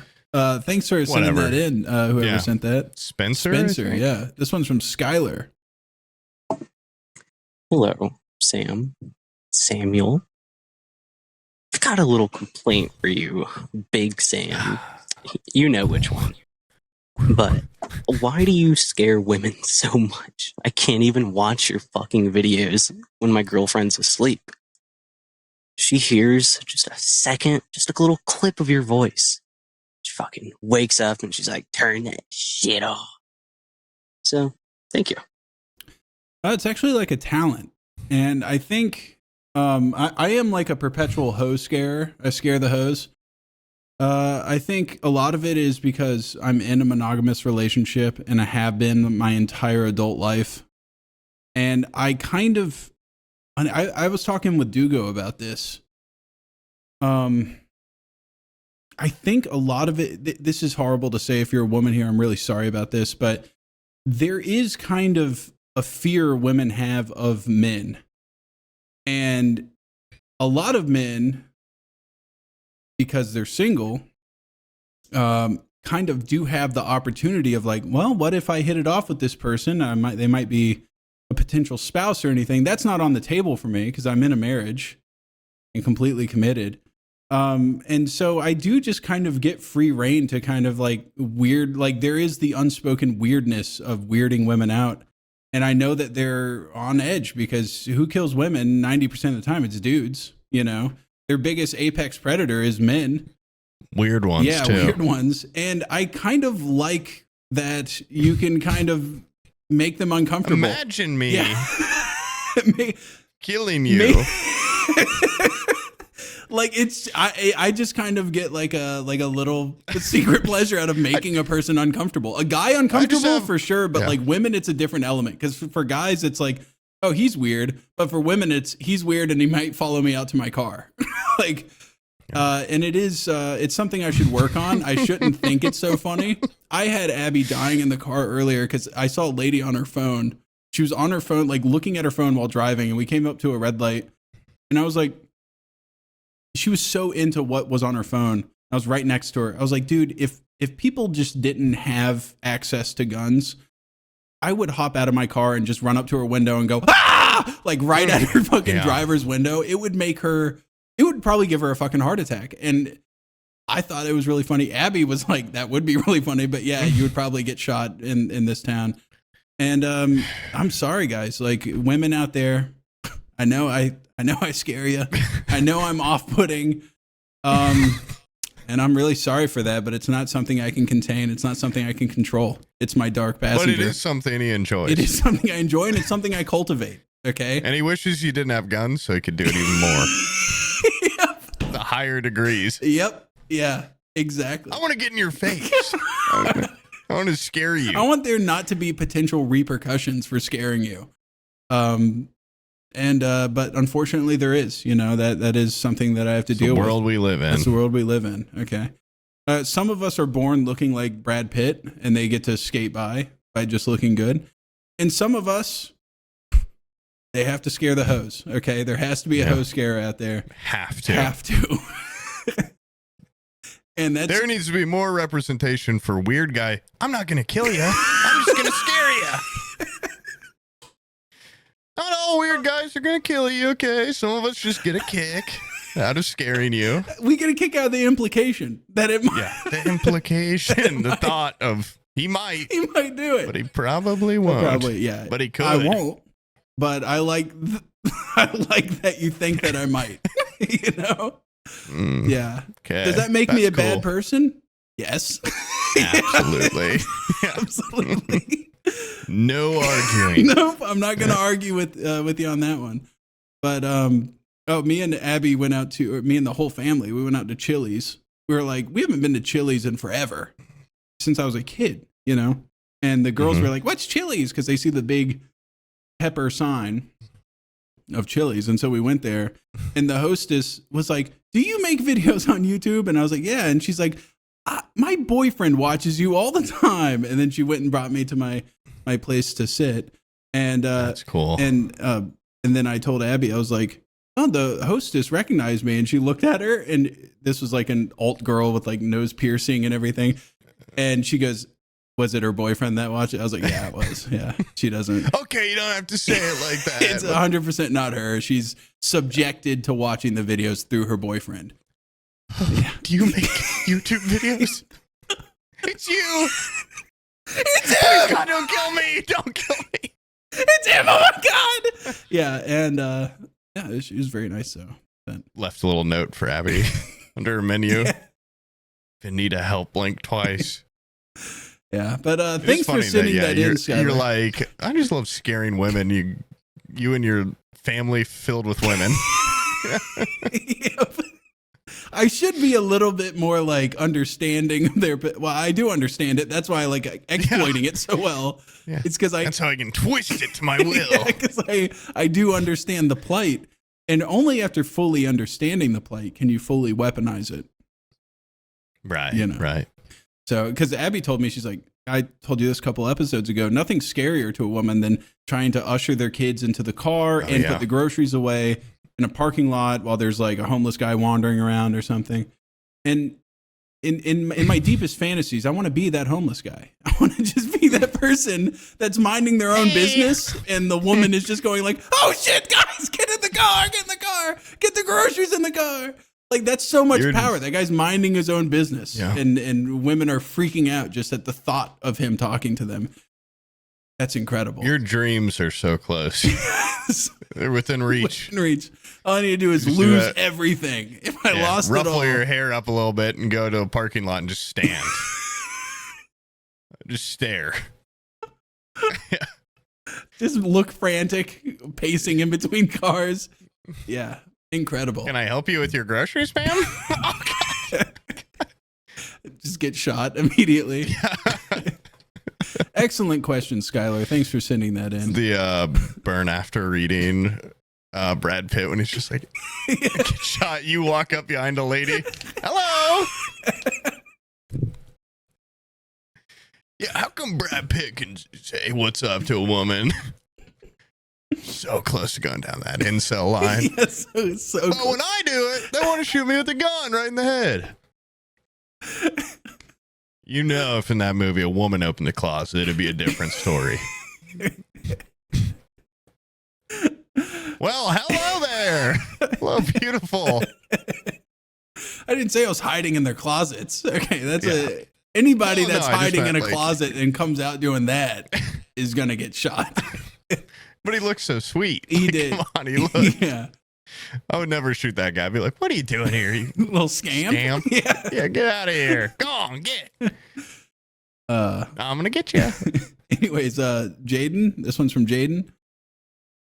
This question is for Sam. Where are your ears?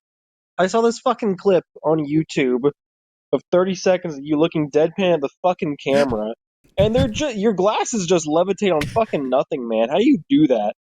Like, what's going on there? I don't get it.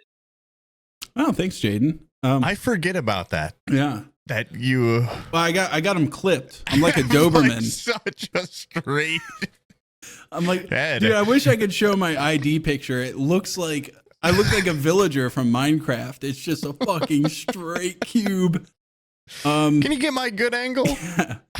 No, I think it's because I'm fat, and so like my head fat is like. Have you ever seen fat people where you're not even that fat, no, dude? My head is. I have like.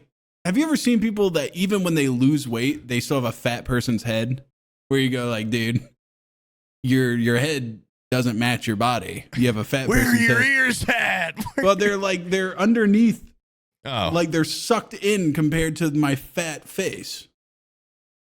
Your face tape is pulling your ears back. Yeah, they're there. I have attached earlobes as well, but they're there. They're just like small, They're I guess. nice and like, too. yeah, if I turn think like they're that, they great disappear. size. But maybe the headphones always being on for so much of your life for flattening them. Yeah, I've had these on for decades now. Yeah, they're probably squishing them down. Probably. This is the new gamer dent that you need to watch out for: is compressed ears, smack down into your head. Something to consider, guys, before getting it. It's not all just mansions and video gaming time in this industry. Okay, sometimes your ears, it's a little dent in your head. Your ears get sucked into your head. And no ears. Yep. Something that can happen. Maybe we should say I need to work on being all ears. You practice listening more. Being all ears So is like I that. Who's that guy that from Breaking Bad that he gives all the money to? Elliot. That guy's got some fucking huge ears, dude. Yeah. If I just take half of his ears, he'll still look like a freak, and then I could have regular ears that poke out. That could change everything for you. It could, yeah. With just a little bit of ear game, all of a sudden, positive disposition from the ladies. Hello, Abby. She tucks your hair behind her ear. I've never been able to do this before. Yeah. Always wanted to. Yeah, I had to grab it and pull it to get back there. Yeah, I don't know. I think it's because I kind of have like a runner's build, so they're just kind of like streamlined. Yeah, very streamlined, I can see very you quick, being very quick. very quick. Yeah. I've never seen you sprint. I've seen you crawl, and you can crawl pretty damn quick. The ladies love that. The fact that I can crawl really quickly on all fours towards them. Is this disarming? The way you just eat up ground, just kick dirt behind you. If I could do the galloping not where I'm doing this, but if I could do that. Yeah. From Split, or remember that scene where he's if I could do that, it would be insane. That would be like a superpower. That'd be so cool. That would be cool. This one's from OD. Hey, Sams. This is OD from the Discord. So I'm a bit religious, a bit of a choir boy myself. So today I am inquiring inquisitorially. What's the most spiritual, there is a God type of moment you've had in your life? Stunned by a great work of art, high off your mind in Idaho, maybe just a quiet moment with your family. And thanks for the podcast, guys. Keep it up. I'm not like a religious guy. And not to throw a wrench in your whole question or anything, but you have to answer it. You have to say. I think if I ever have like those moments where I just sit there and wonder and go like, this is incredible, like this moment I'm having, I usually go, I am so thankful to be born during this time, profiting off of the thousands of generations before me that just suffered. I was thinking about this in the shower a couple of days ago. Like, it was the very norm for hundreds of thousands of years to have probably like 10 kids, and maybe one of them survives. I couldn't imagine losing a kid. And that was just normal for people to have a kid. And like I would have died as a child if I was born like 1,000 years ago. I had jaundice so bad, had so many fevers and shit. We should be dead, but the goddamn humans, we made medicine and we made germ theory and such, and we conquered our surroundings. And I just feel very grateful to just our ability to endure and perseverance.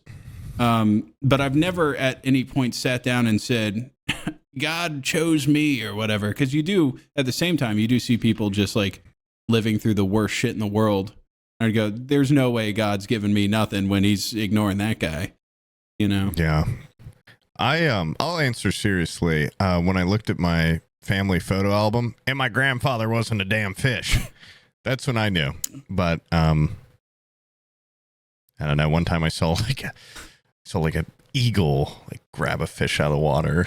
And you said God exists? Look how he just punished that fish. Yeah. That fish is getting torn to shreds. I don't like fish either. I was praying for a while before that. Kill that fish.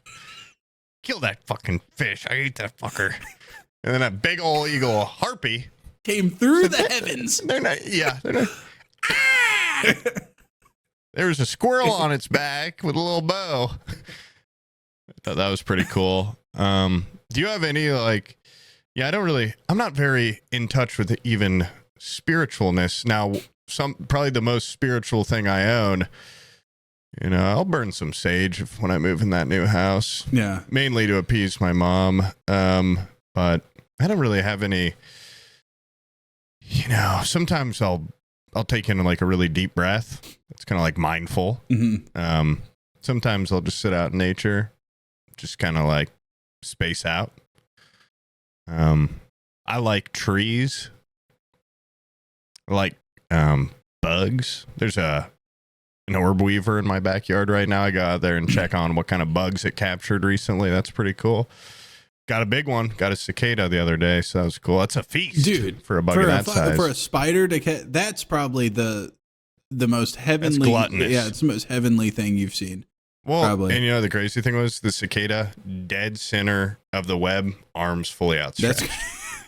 He was being drawn and quartered by the spider. And the spider was stabbing vivisecting it. The spider's like that big. It's pretty, yeah. You know what's crazy is that cicada was born and in the ground for 17 years before that fucking spider was even a thing.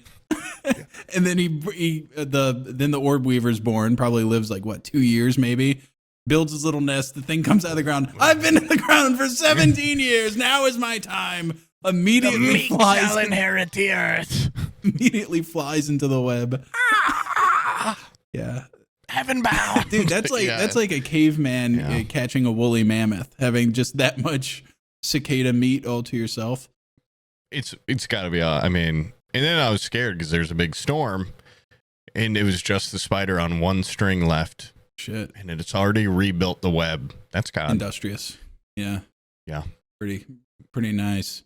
I want to squash it pretty bad, but I'm holding back because it's when I see something like that, so much weaker than myself. Just want to fucking rip it apart. But I've been just watching it and studying it, seeing how it traps prey. Patience. Yeah, they're pretty cool. Yeah, spiders are cool. Yeah. Tarantula, that's a really big one. I'm sorry, by the way, OD, that we couldn't answer your question, and like I'd never really had like a moment of clarity with God or anything. Maybe he'll come into my life when I'm older and more scared of death, and then usually that's when religion seeps in because they're like, surely this isn't the end, everlasting life and what have you. So I'm sure I'll get religious. Jeffrey Dahmer accepted Christ into his heart right before he got murdered in prison. So he's up there in heaven, and if he can make it, so can I. That's what's up. That's what's up, yeah. So thank you for inquiring. Yep. About this that. one's from Cornbread. I just saw a really distressing video of poop, and why did you do that to your dog? Why did you do that? That was, he didn't do anything to you. He didn't do anything to you, and you just tricked him, and you put him in the bag, and you just, why did you do that? That was evil. I used to be such a big fan of you. Okay, 3 points. That was a long time ago. AI. 2, you don't know that dog did nothing to me. No, point there? 1. Were you there? That's AI. Point 2, that was a long time ago. Point 2, that was years ago. Point 3, did he not deserve it? I don't know. You don't know. Point 4, he's still alive, so it didn't kill him, and in fact made him stronger. Yeah. Go ahead and play the video for everybody if they don't. Oh, you want a treat? Oh, a treat? Oh, give me the treat. Oh, give me the treat. Oh, boy. Oh.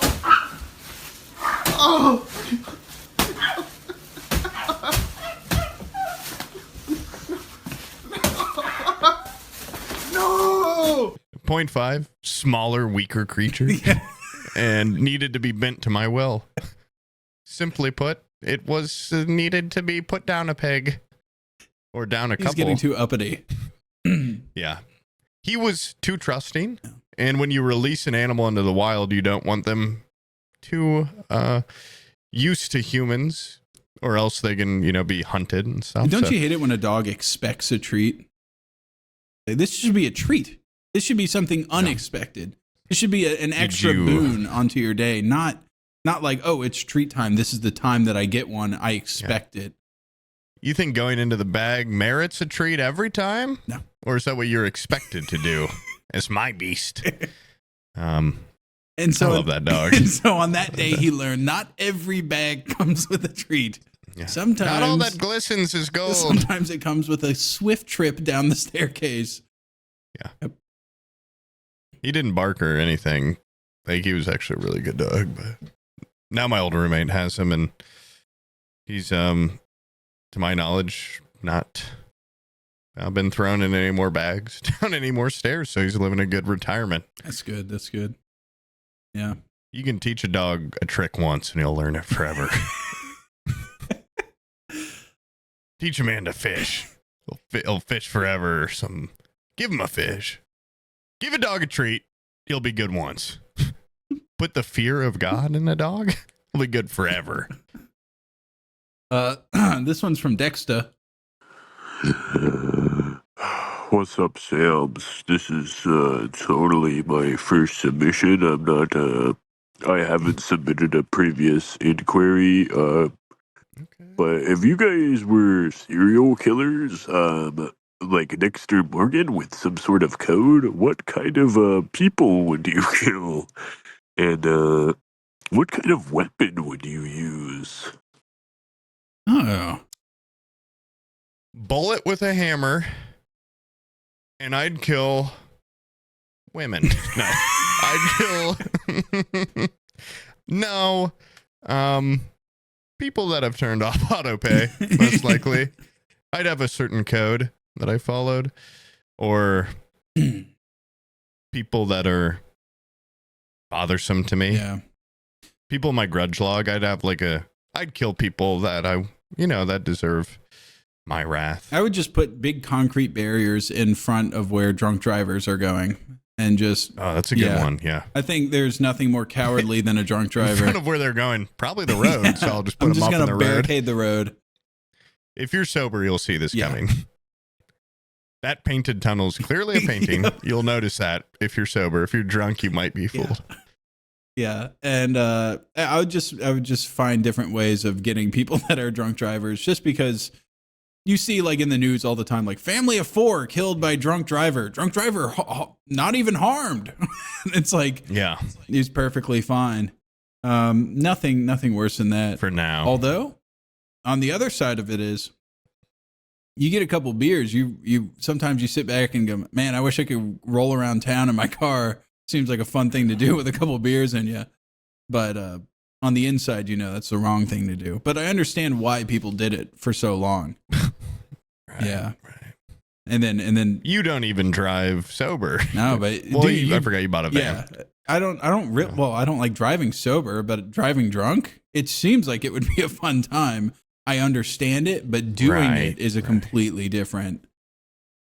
And those are the people you'd kill? Yeah, I'd probably kill drunk drivers. Yeah. The only thing that can kill a drunk driver is a drunker driver. I would divert them to do head-on collisions with each other. Yeah. I'd have a killdozer and I'd go out after New Year's. And if anybody swerved even a fucking... if you touch the line, I'm coming. I'd shoot fireworks out of my car into their back windows and I'd run them over, blast them. No, but let's see. A serial killer. Would they even be like serial killing if you just like... If you're killing a bunch of people. No, I mean, like, you're just kind of like, they're technically killing themselves, the drunk drivers. You're just putting a barricade up. That's not really you killing. Yeah, it's like, that's just an act of me. Yeah. Yeah. I don't know. Lawyer. Yeah. Yes, master. Is that killing them? If you just... I mean, I'm sure it's illegal to put a concrete barricade in a road. Or like a wire and paint across. It to look like a regular road. Yeah. I'm sure that's not like regular. It's maybe abnormal. But, it's not murder, right? Manslaughter, maybe. Yeah. I mean, honestly, if you're a serial killer, it's the perfect way to do it because it's like, where they go find your DNA all over the barricade? I'm just going to use like a big tractor or something to drop it off and then walk away from it. I'd tear down stop sign. I'd spray paint the stop sign, make it say go. Go faster. And if you're sober, you're like, that's not a thing. Shortcut if you're home, drunk, and you're like, fuck yeah. It's a T intersection, and you just go straight is the quickest way home. And there's just a tree there. Yeah. Off a mountain. Yeah. Big ramp right there. But I can't think of anybody else. I guess like the obvious answer, if you want to seem virtuous or whatever, is like, I'm going to hunt pedophiles. But then I feel like you have to spend a lot of time just on the internet looking for pedophiles, which means flirting with old guys posing as a child. That seems like a lot of work. Database. It seems like a lot of work. Do you get those emails that are like, a new pervert is in your area? No. You guys have that there? I get like from my old... I think on the thing when you click it, it's like, you still live here, right? You're not just checking out. But I get an email every once in a while. It's like, yep, sex criminals moved into your block. Oh, no, my neighborhood is just old people that nobody moves in, really. It's just they die, and then it takes a while to... There's not a lot of turnover of people coming in. No. Yeah, that's fair. Well, I mean, kind of saying, I haven't checked where I currently live, but I still get the emails for like, So when I signed up for it, just checking my bases, making sure. It just sucked, if like I showed up on it. So, I was checking in the database. Yeah. It's like Googling your own name. And yeah, I still get those emails where else you have to fill out a little like to click see this. if you were on the sexual sex registry. Oh, no. It's like Googling your own name, though, right? I think we can agree. Just to make That is sure kinda like I'm not Googling. on this, right? It's like if the Epstein list came out and you're like, well, no way. But like, I'm going to make sure just for so I can sleep better at night. Yeah. Just like a quick search.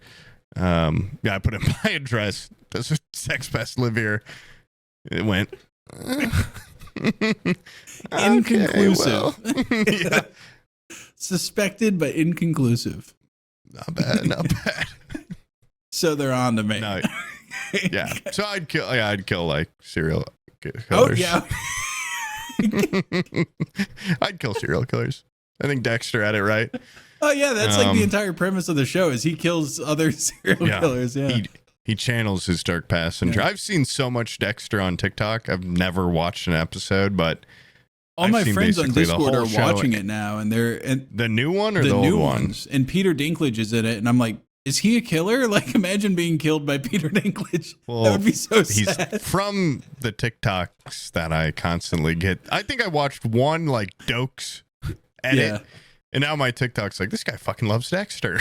But no, Peter Dinklage is assembling serial killers because he's a fan, and he has like a big collection of serial killer stuff. So he's made a safe place for serial killers to all be together.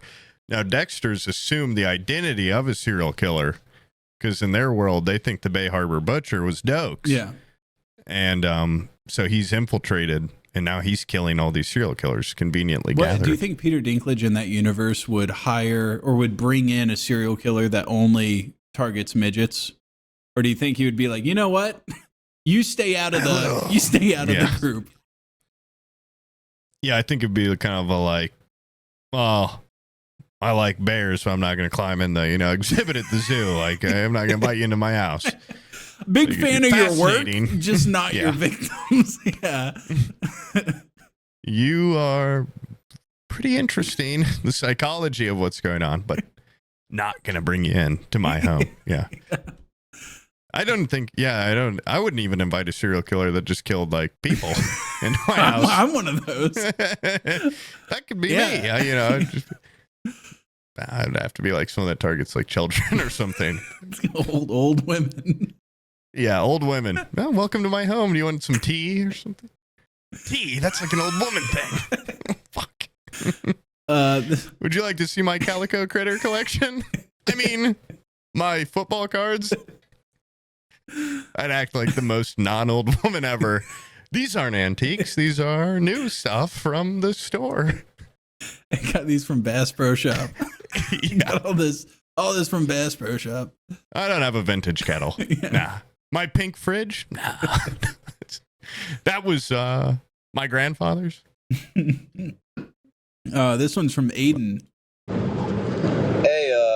my name's Aiden. Truck Just driver. wanted to ask you guys, if you got $1,000 per back shot, like per pump, how many are you taking? Because I mean, I know you're not just going to, I'm not gonna do it. I know you are. All right, there's a lot of money that could be made. Love y'all's videos, real good shit. Love the podcast. And where the fuck is the Valheim video? It's okay. $1,000 per. Thanks, Aiden, by the way, for all the kind That's why words. I hate overthinking these because I'm like, who's doing them? What's the girth like? Yeah. I'm gonna say 1,000. 1,000. I'm gonna say I'm taking 1,000. Yeah, because then you get what, $1 million? Yeah, $1 million. But I would figure out like at that point, why stop at 1,000? Yeah, Like, well, am once I you crazy for commit saying to doing 10,000? it, it's like Yeah. What's the difference between 1,000 and 5,000? go until I don't have to Until you're dry. until I don't have to be hospitalized. Like what amount Going where I don't have to go seek a doctor afterwards. Is it in one go? This is why I need more specifics. Is it like I've got infinite time? Like, am I just pumping out a couple every morning? throwing those in the stock That's market. insane. Then you're just a full-time gay man. Like you just, I would rather just For endure $1,000 a back shot, one horrific You'd rather rape endure day. one session of. It's not rape if you're profiting like, from it. Okay. Well, no, if you're Yeah. like, hey, you can do this. I'm not getting off to it. $1,000. So that's what you think, okay? But the male G spot, okay, is going to be getting blasted. No, I don't know if I could take 1,000 in a day. It's my issue. But if I could stretch that out one a day for 1,000 days, one reverse poop. You're committing to a lot of. Listen, I put on my AirPods. And okay, here's the issue: is if you stretch it out so that you do it once a day, you'll become accustomed to that amount of money, and then by the end of it, you'll be like, I'm spending my ass rape money as fast as I'm getting it. I need it now. But if By you the end of it, I'm endure gonna be one like, bad what day, are you up to after one this? session, and also at like what point does something become like a habit, like a psychologically something you need? Like you would wake up, drink your coffee, and be like, "Where's the penis in my ass?" That usually, you'll Where's my $1,000? Where's my $1,000 and the penis in my ass? That usually I get. No, I'm enduring one time. And then how many? As many as I like. Once it's going in there, you're committing. I'm going all the way until I'm fucking borderline needing to go to the doctor. Destroyed. Yes. I'll take a fraction of that money, pay for some therapy afterwards, and go home with a big bag of money. How many do you think you could take? Are we talking about like I'm getting destroyed by my own penis? Millions. Okay, millions. No. Let's say way bigger, 5-inch penis. Oh fuck. Dude, and you don't have to talk or anything. I think guys hype up like how much like their penis would destroy an ass, but I have taken dumps that are bigger than penises I've seen. Penis expert over here. Okay. Poop expert. Okay. I've taken some fucking insane poops, so I'm assuming millions of pumps. No, I would probably have a hard number where I'm like, I need to endure this many in order to like pay off my debts and what have you. Yeah. And then after that, everything else is just for pleasure. I'd say student loans. Okay, hit me with 25 quick ones. Okay, house. Let's throw in a couple more, already. Yeah. And then I'm going to need some And then the spending rest money. of them, that's from my family. That's from my girls. Yeah. Okay. Yeah. 50 for my wife. She wants a new car. Abby wants like an excursion or something like that with leather seats. Abby, I'm doing this for you. Oh. Abby, okay, are you happy with the new car? Do you want it? You want more money? Okay, I'm going to have to go to the basement. I'm going to have to do my work. 50 more. Now. Yeah, I walk up in a fur coat. Oh, you can't look me in the eyes, honey? What? I think don't you like all these things? I think very quickly. I think you would rationalize it as like I'm like a UFC fighter. Like I'm putting my body on the line for my money. Okay. So what? They get punched in the face. My asshole gets punched by a penis. I mean, well, that's how I make my money. I'm making Mayweather money. I saw a video of some guy on Joe Rogan. He was like the bantamweight like world champion, and he was going for the title fight, and he got paid $14,000 for the fight. I'm like, dude, that's what was that? 14. That's 14 back shots. 14 back shots. And also, like, that's a good idea. Pretend it's UFC. Be like, choke me. Yeah. Choke me and grab my hair. Okay, now we're getting somewhere. Do you think if you asked Joe Rogan that question, he'd kick you out? If you're like $1,000 per back shot, how many are you taking? Well, I would love for like probably... he has two different style. Like he'll have like comedian friends on, and then he'll just have like, I'm like a ancient civilization expert.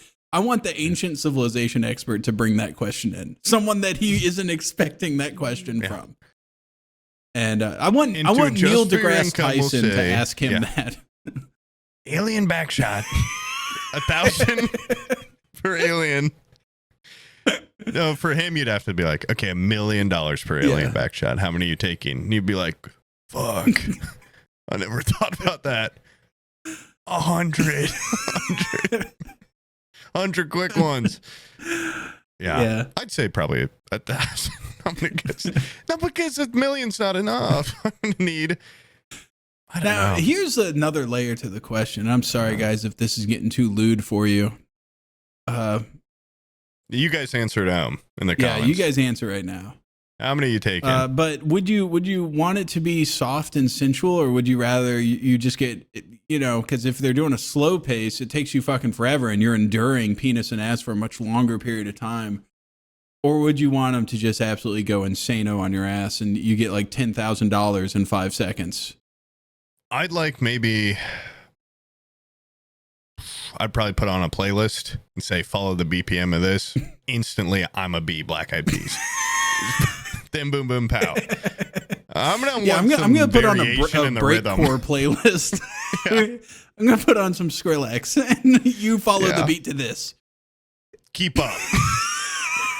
Crank that to 100. And then I'll probably just be sitting there doodling or something, doing my taxes. Say 1,000 there, 1,000 there. I'd just be counting up.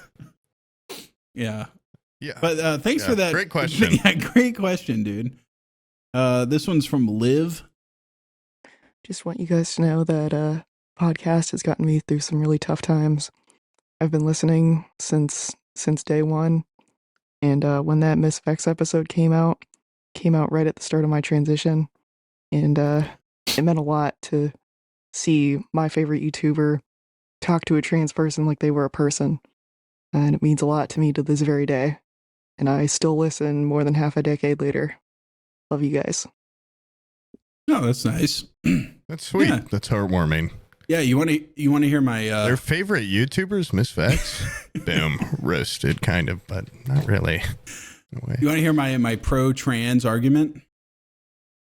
Sure. All the people out there that are like very anti-trans, do you think you're ever going to get to the cyberpunk reality if you can't cut off your own penis if you want to? Like, if it's an interesting argument. Yeah, if you have the money for it, you should be able to go to the hospital and get whatever you want cut off of you. If we start telling people now, no augmentations. Yeah, no, you can't get. How am I going to get robot? Yeah, how am I going to get fucking robot arms and weird camera eyeballs if I can't even cut my penis off? Oh, changing Legs your sex. I can run. That's fucking elementary compared to what I want to do. That's nothing compared to what I want to do. Okay, I don't even want to have anything left. I'm done. I want to be 100% replaced. But I saw some story of a guy that it was these brothers that went to medical school, and they just had friends that also went to medical school, and they privately got like an operating room set up in their living room, and they were really into body modification, and they got their arm cut off, and then they sewed the arm underneath their other arm. So they had two arms on one side. And I'm like, if you have the money for it, you should be able to do stupid shit like that, I want one eye here, one eye here. Yeah, like a flounder, like just like both on one side. No, just one here and one here. I just think that would be very interesting. That would be. I don't know. Yeah. And I was thinking about this last like night. This and no eye, and then all of a sudden, it's both eyes looking. And I would have a pretty big blind spot over here. Yeah, the people that are anti-trans are very anti-body modification, and like doing a sex change is only the beginning. Okay. Here's an idea: a cyborg where only the skin is robot. That's cool. How would that work? What is that? Like a complete dermis replacement. Because it's like the one thing cyborgs normally have is like a regular human skin kind of, or maybe it's not even skin anymore, but it's all robot on the inside. Yeah. What if it's all man on the inside? Well, then you're just going to get called a clanker, and you're not going to be one. What if it looks like regular skin though? Wait, it's robot skin, but it looks like regular skin? Yeah, like Terminator skin. You're going to be like that. Who was that lady that was like a president of the NAACP, and she turned out to just be like a white woman that had spray tan on? I'm going to be like her, but at for the cyborg robots? committee. Yeah. At the Android Listen, committee. We all bleed grease, right? Right. You cut me open, it's blue. Trust me. I've got like a robot heart, right, guys? We all do. So money, please. Yeah, I don't know. I just think that would be an interesting cyborg idea. It would be, dude. And you know what? The quicker we get through this whole like anti-trans movement and we start embracing it, then we can start moving on to, hey, I want to get my fucking arms taken off and get big hydraulic lifts for hands. That would be cool. Yeah. I want to get a neck extension so it's like a snake's neck or something. You need to expect like this audience would be all about that. Yeah. You want to do long haul trucking? How about an eye on the side of your head so you can see your blind spot? You want to be an electrician? How about rubber arms? Yeah. HVAC guy. But if you're afraid of the big fan future, in your if mouth. you're afraid of the future and embracing what we could be, I guess you could be a pussy and be anti-trans. That's fine. Yeah. You can just be a meat bag. Yeah.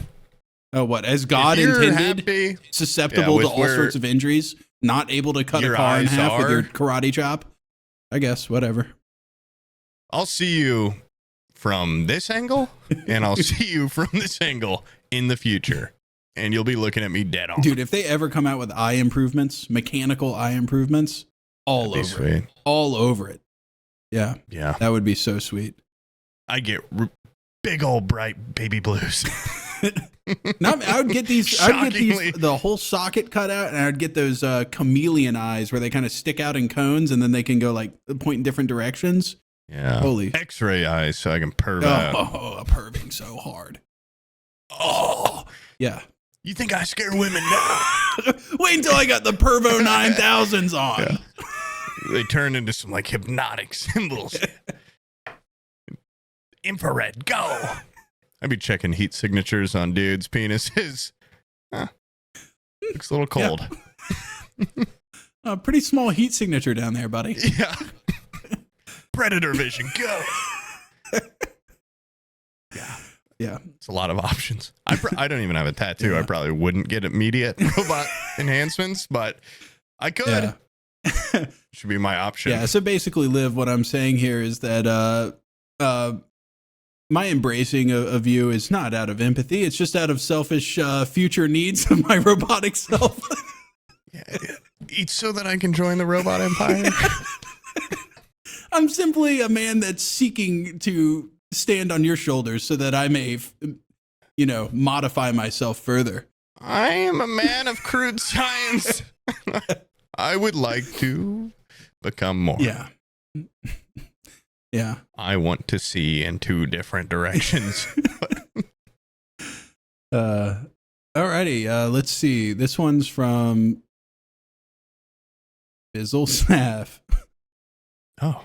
Hey, what up, G Sam and P Sam? It's your boy Snaff here. Just want to confirm we're still meeting at the Love over on Winchester. I ordered some wings and cheese rolls to share, but anyway, heard you guys are doing a sort of call-in type deal for the podcast.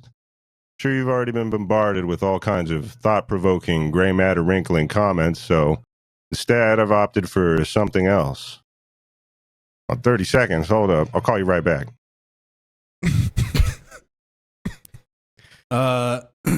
Cheese and wings at the Winchester, and what time? Oh my god. Okay, there is a second Bizzle Snap one right underneath okay. it. Yeah. Okay, I didn't know if that was the bit. Just being like, I got hey, G Sam and P Sam, it's your boy Snaff again. I'll just get straight to the point this time. I had a timeless, crude yet classic question for you boys that felt fitting of the timeless, crude yet classic nature of the podcast. There goes. Out of all the guests on the show, you got to marry one, fuck one, kill one. Who do you pick? Or if it makes it easier, marry one, fuck one, and kill all the rest. Anyway, I'll see you fellas when you get here. Love, peace, and hair grease. Love, peace, and hair grease. All the guests on the show, fuck, marry, kill. Love, peace, and hair grease. What a cool thing for the people in the movie Grease to have said. Yeah. Whoa. Let's see. Fuck, marry, kill. Yes. Who's the richest guy that came? Jason Kingsley. Yeah, Jason Kingsley. I will be marrying Jason Kingsley. Yeah. And I will become a knight or a maiden. He honestly would not be a bad marry, I think. He's got like how many acres? 1 million? Yeah. He's got a video game. He's got the rights to Judge Dredd. I could be in Judge Dredd. I could become a Nepo wife. Or I guess a husband. Yeah. And then again, there's also like, he's kind of like a medieval historical man. Like he might be kind of like, honey, you need to go take care of the horses out there, and then you end up doing a lot of fucking busy work and shit on his big estate. Oh no! Somebody loosened your strap to your saddle. Something horrible happened to him right after our wedding. I've got backup plans if he starts getting a little heavy-fisted. I'll take care of myself out there. This guy's a trained knight. You get into a domestic dispute and you see him all of a sudden put on the chainmail. He puts on his gambeson, his chainmail, then his plate mail. He's gonna fuck you up. I'll say, wait. How did peasants eat back then? He go, well, actually, and I go, okay, so look behind you. There's a peasantry. Who was the astrology guy? What was his name again? Rick Levine. Rick Levine. He's also a great another Mary. What a great conversationalist. I mean, I feel like you could talk to him for hours. I feel like you just would he'd never judge and he'd listen very well. Yeah. And I feel like he'd provide comfort. Wendigoon is also an option. That guy, I feel like I could talk to him forever. You said previous guests? You're expecting us to remember? Yeah, I'm racking my brain. All the people we've had on. Yeah. Bizzle was on it. I think, is John McAfee, did he have a lot of money? Because if you marry him, he's already dead. I think he probably had he's like rich. Yeah, he's a McAfee guy. But I wasn't on the podcast yet, so I'm not going to cheat and pick anyone that was on. Yeah. But you can easily take McAfee as a. I think I would fuck Sephiroth Sword 57. Okay. Easy. Elaborate. Have you seen him? Okay. Have you seen his ability to bow? Have you seen his just like strict adherence to moral teachings, guidelines of the Japanese culture? He's just a man with a lot of principle. And because of that, I think he would probably make a very passionate lover, very thoughtful. I get that. Yeah. I get that. Kill? God, there's so many there's so many. What was the guest that refused to come on? Haley Joel Osment. God damn it! That's who I would go after. No, who's that urban exploration guy again? Urbex guy. Dan Bell. Dan Bell. He's mine. No. Aqua. I think Aqua's the safe bet. It's the guy I've already cyberbullied for like years. I would just settle with him probably for the kill. I'm going to marry Jason Kingsley. Yeah, I think that's the land, the riches, and honestly, just seems like he'd be a good husband. Yeah. I'm going to fuck. I mean, shit, Bizzle might be the. Oh yeah, he's been a guest. Most handsome guy that's been on here. Yeah. I'm certainly not going to kill him. Wouldn't go well for me. And I'm going to kill Jimmy. Jimmy? I would. I'm gonna specifically ring his neck. Wait, we could also kill Wubby. I forgot he was on here. I don't really have any big grievances. No, I don't have a grievance, but he's also like with Jimmy. He's competition. If he's gone, we can. I see a strategic. Yeah, it's a strategic killing. We could also, by the way, we could marry or fuck Freddie Wong. Now I might be, if I don't get that Garfield mug, I might be killing Freddie. We go out to the Dungeons and Daddies and we don't get to even go backstage. Yeah. I think I'm gonna kill Jimmy because he ate cake on my birthday and didn't give me none. That's a good answer, honestly. Yeah. I think I think probably kill Wubby just because of competitive means. Maybe jealousy, maybe absorb some of his audience. He's got like a really cool house. Yeah. So. Jay Schlatt's also on the roster here. He's kind of bigger. Like similar. Anyone more successful goes Moist on the kill Critical list. Was on here. Kill. Yeah, kill. Yeah. Better. Yeah. Better stuff. Yeah. Kill. You were a guest, Freddie. Love. I'd make love to you. Sweet love. Easy now. I'll give you $10 for a back shot. How many are you taking? Price has gone down. Price has gone way down. That'd be a good racket. I'm taking them for 1,000. I'm giving them for 10. It's an insane racket. I would just do them at the same time.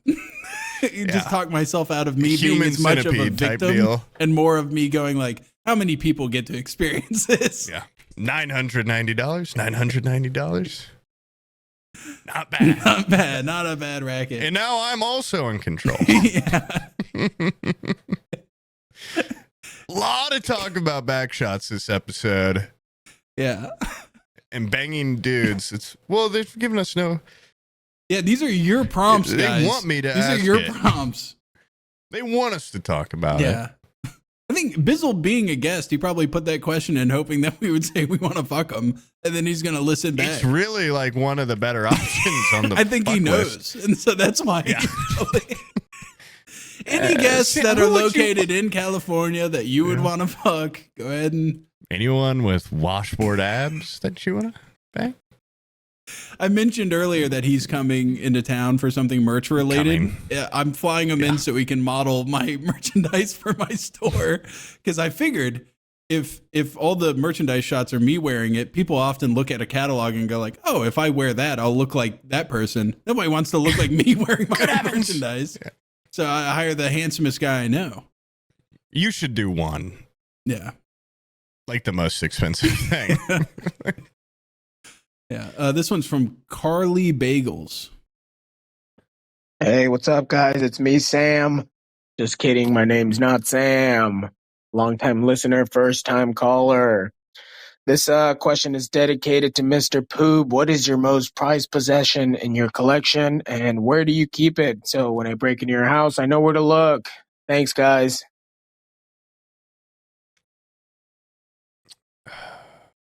It's tough. It's tough. I've got a lot of things that I love very hard. It's like asking a parent to name their favorite child. I really like the Tuk Tuk bar as just a like, nobody else got that going on right now. Now, as if it's going to become a fad. They're going to come in. Tuk Tuk bars are going to be huge in the future. Yeah. It's cyclical. They were big back in the day. They're going to be big again. I don't know. Honestly, I have like a store, like a Target store Bionicle display case with the Bionicles still in it and the product prices and stuff. That I like that quite a bit.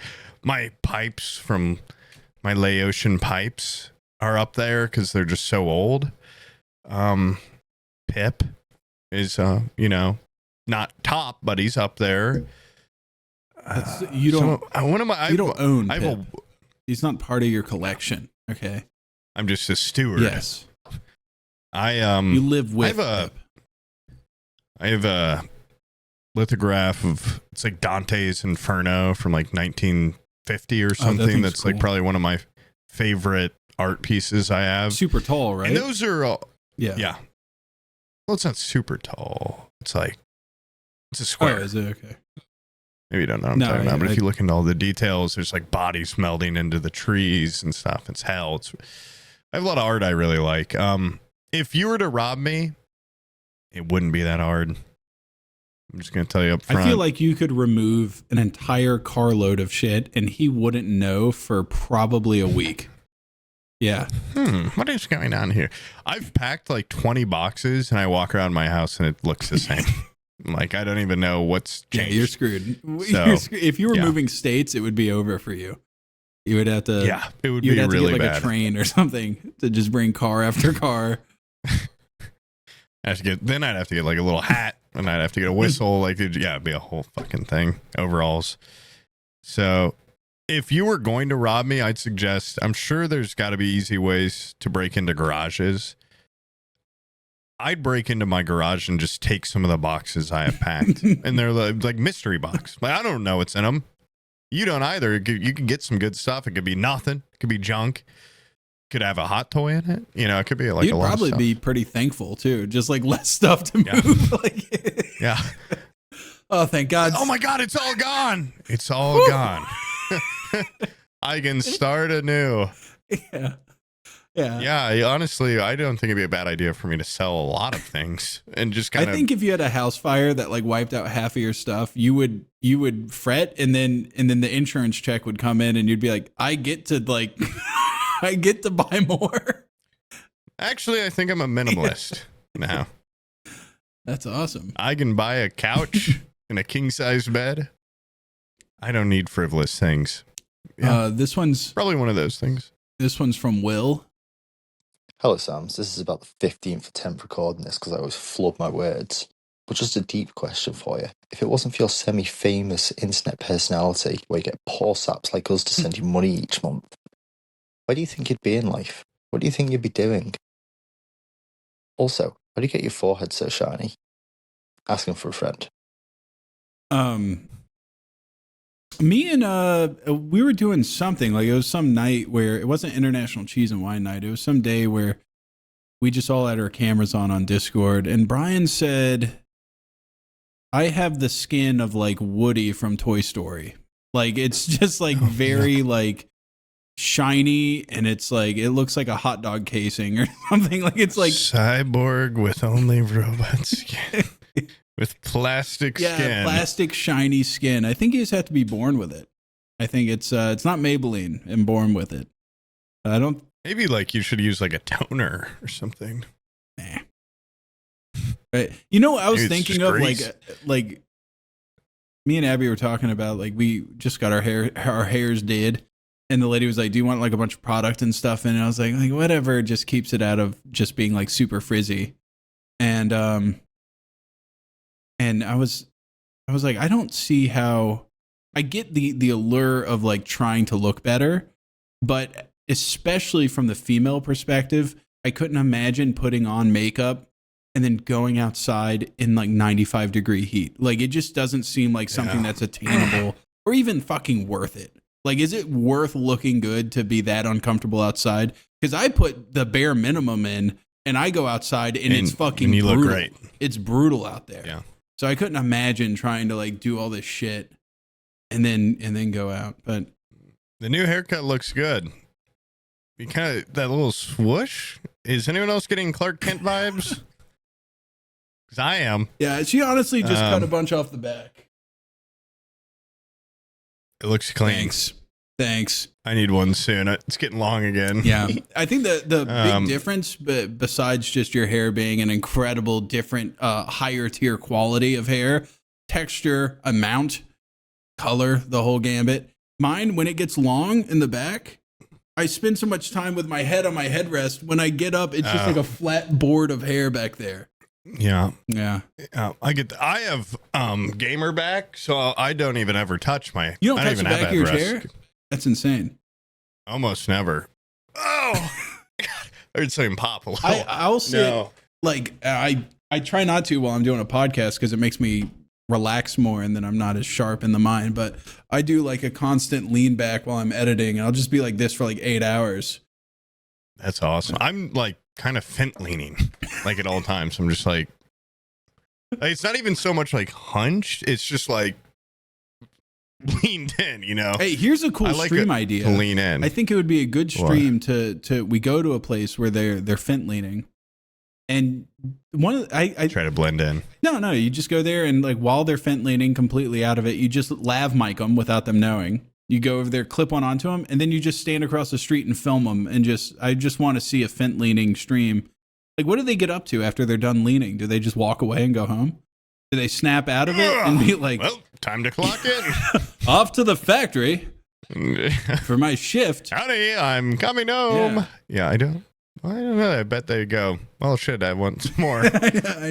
Yeah, I think once you're to the point where one more fent, please. Doing it out in public on the sidewalk, you probably don't have a lot planned for the day. I don't think they go like, oh, I got to get my fent leaning over with because I have a lunch date. Probably not. I can only do this for the next couple hours. I got someplace to be. Big dinner plans. Yeah. We got a bris later I got to go to. But it's also saying we don't know because we've never lav mic'd a guy doing it. So just like a little something to put on the back burner. We might do that. It's like a kind of like human study, like scientific. Yeah. It's one of those streams, one of those videos I would do if I was, if I just had unlimited resources. People ask like, what would you do if like money wasn't an object? I'd be like, I'm doing what I'm doing now, but it would just be weirder stuff. It would be, I would spend a week lav miking fentleaners. More evil. Yeah, more evil stuff. I'd live in a big tower. I'd get some Tesla coils to be shooting lightning out of it at all the time. And it would be cloudy. It'd be dark. It'd be cloudy. I do a lot of cloud seeding. Yeah, there would always be storm clouds around my keep. Thunder machines going all the time. Yeah. And I would keep the villagers at bay and stuff. A guy knocks on my door, hot grease coming in from 100 feet up. Yeah, boiling water, salt, tar, feathers. Yeah, big rock. Yeah. Ah. I will now use my mystic power. I would love to have one of those welcome mats where when they stand on it and ring the doorbell, it just drops down into a chute. And then where that chute goes, I mean, that's up to me. It loops right back around up to like a foot behind the welcome mat.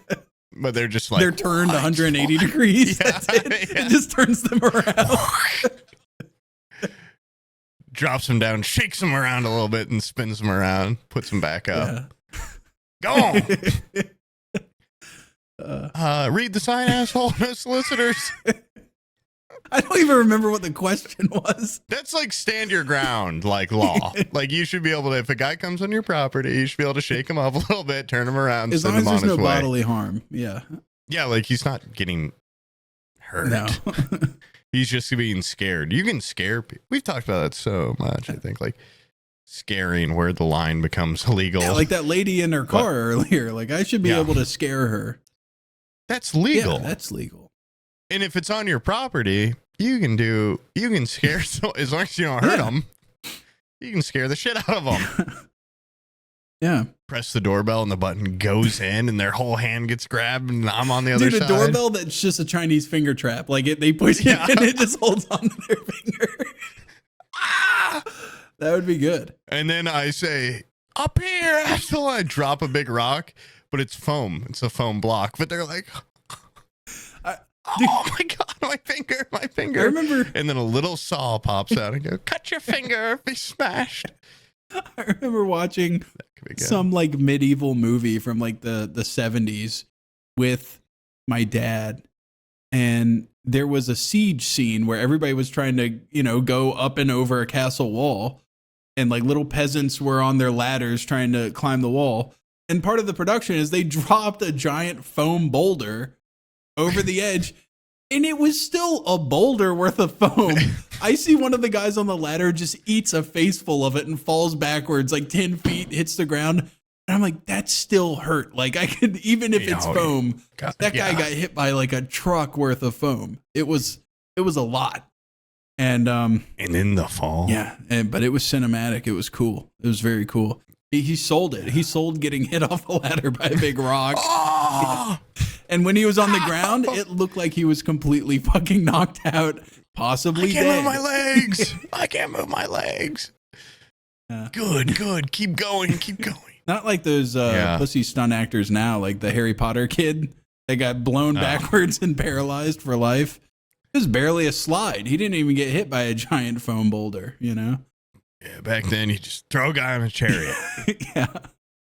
Watches tons of real people die in your movie, but then the movie looks comes good. out It looks good. They sold it. They sold getting maimed. It looks real. Yeah, they sold getting maimed big time. Yeah. Crash a real helicopter on set. Well, it's for the movie. Vic Morrow or whatever that guy's name was. Him and those kids. Kill a bunch of just real life children. Yeah. Well, but the final product. Well, the problem is with that movie is they never made the movie. Those scenes weren't in it. You got to finish strong. Yeah, if you're gonna end up chopping up a bunch of people with a helicopter to make your movie, I think at least finish. Final cut. Yeah, that at least goes in. There several people gave their lives for that scene. It's kind of like that movie, The Crow. Yeah, they still made that movie. You're kind of being a hypocrite. How many people did we kill in the heist video? many real people did we bring down to that green screen room? And they Where were the hell like, am well, I? if you have green screen, why can't we just green screen this murder? I'd be like, you have to sell it. He cuts him in half with a katana. What are you not getting? What do you think I am? Industrial Light and Magic? I have to at least get I can replace the background. I can't CGI a person getting cleaved in twain. I don't know how to use After Effects. Okay. Every once in a while. Photoshop. All those like 3D environments I make for videos, that's After Effects. That's the extent of my talents on there. Beyond that, cutting a person in half, I can't do that. Yeah. No. Oh my God, I hear them up there. I smell dinner being made. Oh, we'll be done soon, right? Oh God. Not like we need to be. I'm just saying it's 6:30, so I know you'll be. I'm so hungry. Let's do let's do four more. Finish strong. Four more. And hey guys, patrons. 4 more in 10 I know years we've only ago. done like 15 of them, maybe. We'll hit these again. Don't worry. I'm gonna keep them right in the inbox. This is like a thing forever. Forever. Could be like a bonus episode or something. Yeah. We have a very packed fall, so we could record another episode and just keep it in case things get too hectic. Yeah. Anyways, this one's from Lennon. Hey, Sam, hope you're doing good. A lot of the time these days, it seems that it's only like good movies that are getting remade, and it seems kind of pointless. So I was wondering, what's a bad movie that you feel had potential and deserves a remake, and what would you do with it? What would you do differently if you could direct, or what direction would you choose for it? Thank you.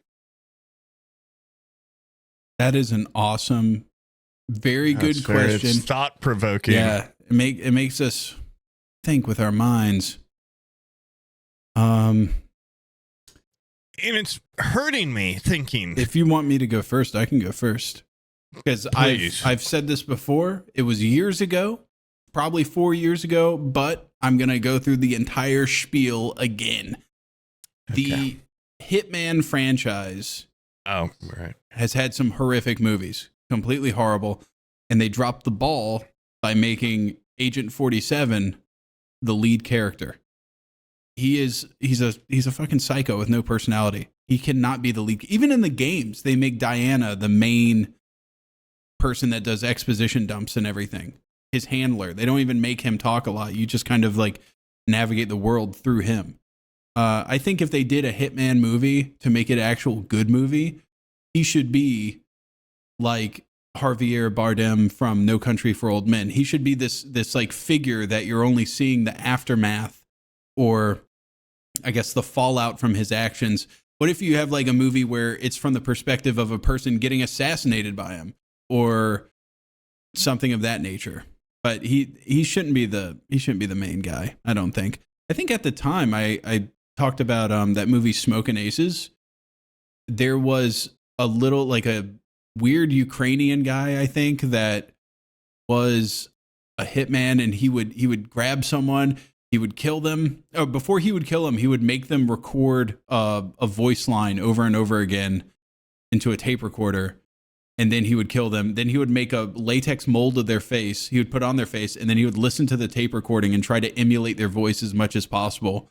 And he would like sneak into places, just roughly looking like someone, replacing someone. That's like the perfect depiction of what Agent 47 is.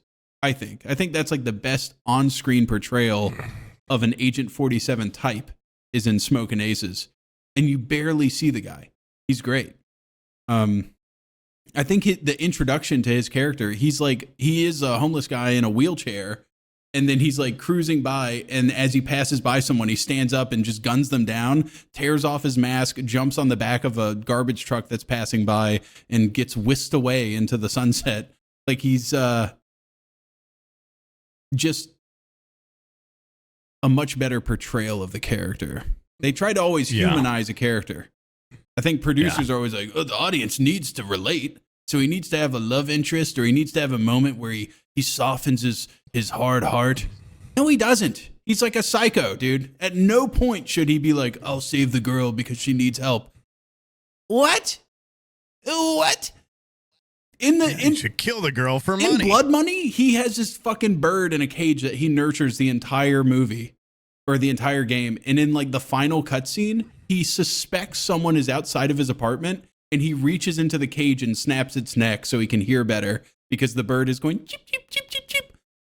That's his best friend, is that little bird in that cage. He killed it in an instant the second he felt threatened. That's his character, dude. He's a fucking psycho. I just think you could make a great Hitman movie if you addressed it from a different angle. Yeah. I haven't seen the movie, but yeah, it seemed, you got my vote. What about you? I'm having a hell of a time thinking about this one because, you know, like, what would I have liked as a child? Yeah. Well, maybe James Cameron to direct, the Aragon movie or the Percy Jackson movies. Or just like any real director, and if they were good, Ender's Game would have been cool. Ender's Game was a horrific movie. Fantastic source material. Never watched it, but yeah, a lot of like book to movies. Yeah.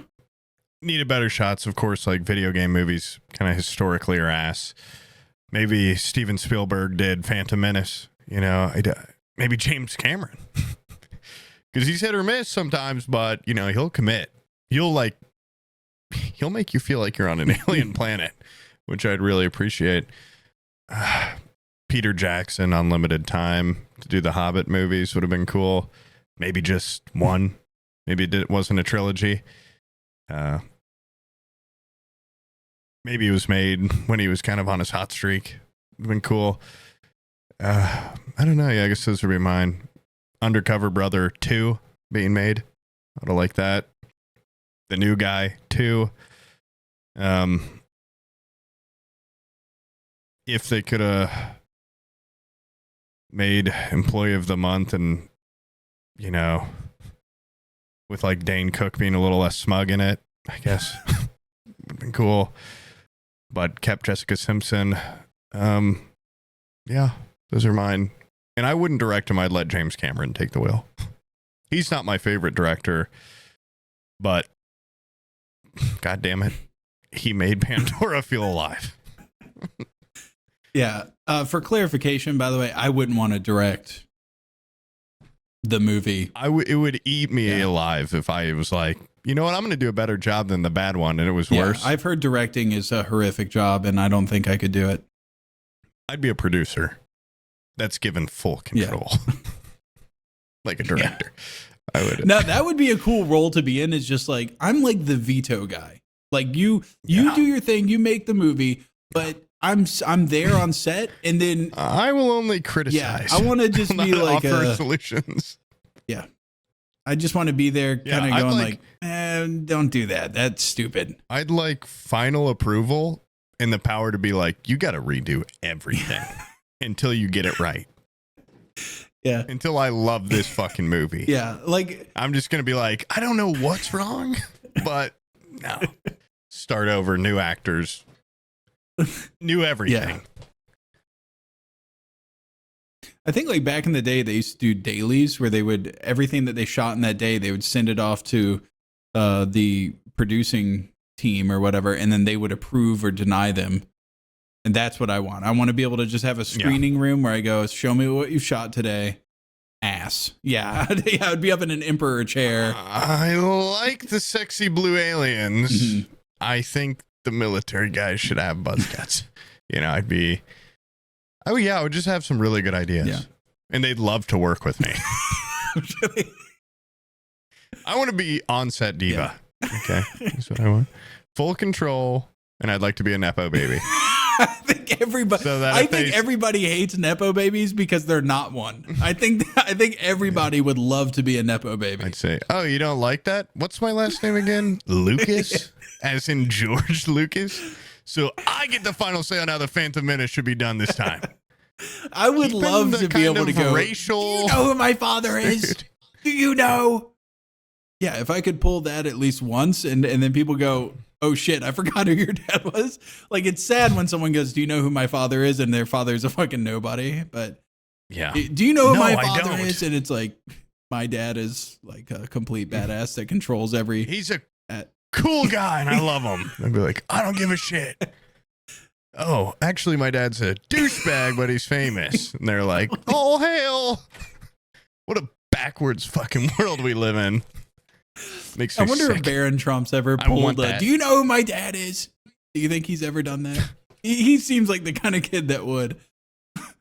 Yeah, you probably beat him in Fortnite, and he's like, well, see ya. Bye-bye. What's the shape of Italy? A boot. Okay, you're going there. Yeah, I would be a much worse person, but I'd be happier. Yeah.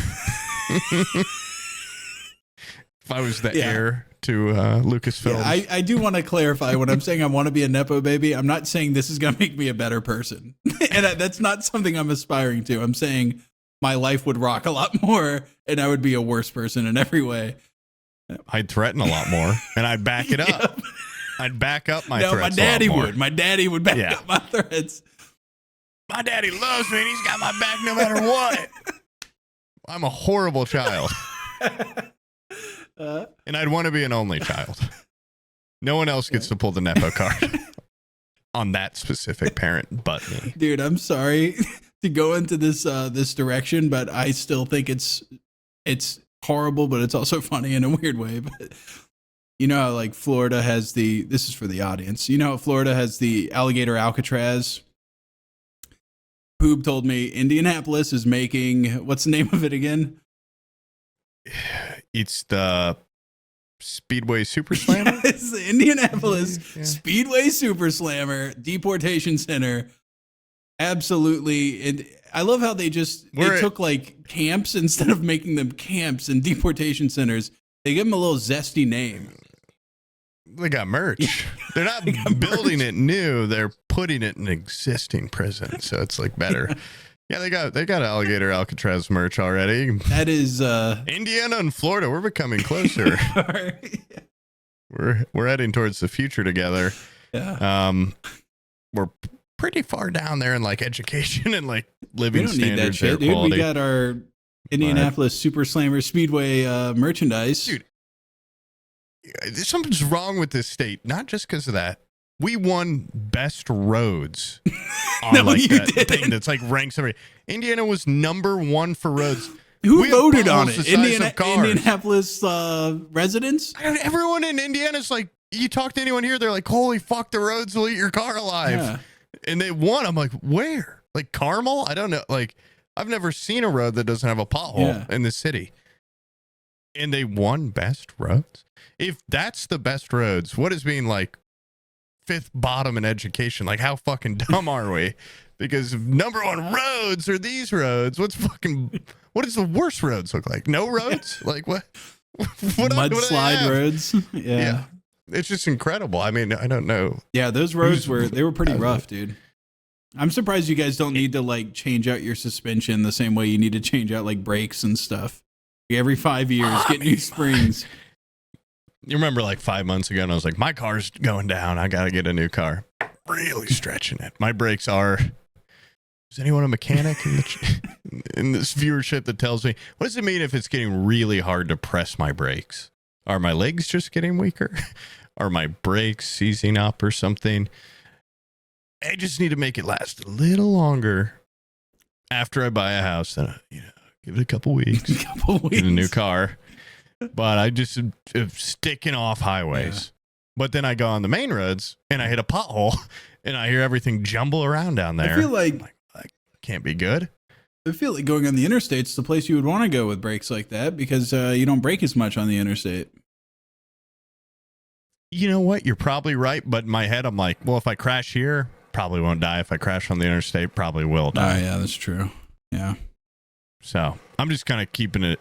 Every time I go up to a stoplight, I'm literally looking out like, okay, if I press on this brake and it doesn't work, I'm going to slide into that pole over there or hit that, I look for an area with some bushes. Yeah. Or like old brick building looks abandoned. Yeah, that'll be a good one to blow through. Have it crumble down on me.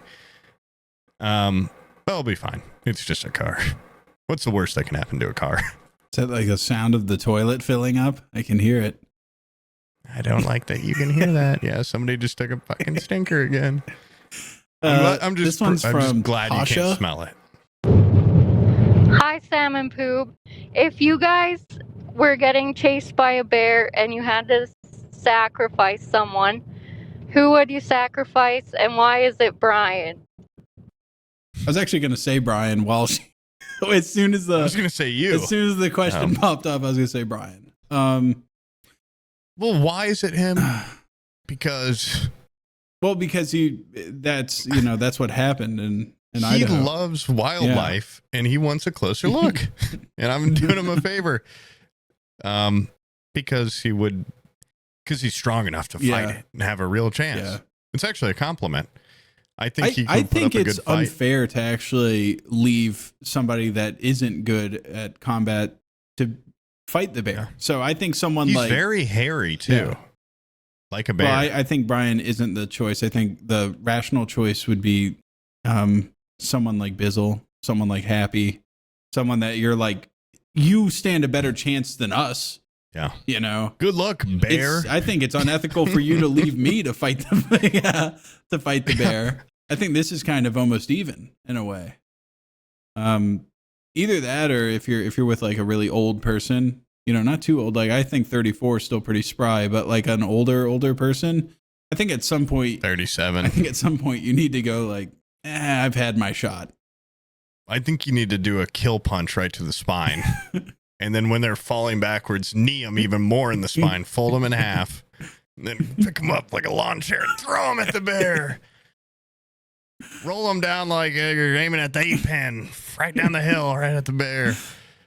I'd probably, like a Navy SEAL. Yeah. So that way, they've got a good chance. Jocko Willink, that big fucking podcast guy that looks like a bear. He looks like, I think the bear would run if that guy was. Bear Grylls. He's like a bear. Yeah. I feel like, am I crazy, or can most people in a group scare off a bear? I feel like a bear would be aggressive, but if you're like slowly backing away from it, and then when it gets close, like if 3 dudes are like, and like kind of like splayed Depends out. on the type of bear, right? If it's like a black bear, you can do that. If it's like a sun bear, maybe koala I feel like bear. even like a grizzly, if there's like multiple people kind of look. What about polar bear? No, I think a polar bear would fucking destroy us. It would be over. Yeah, I don't think there's a single thing you can do with a polar bear. I think it's just going to happen. I could think of a lot of things to do to a polar bear.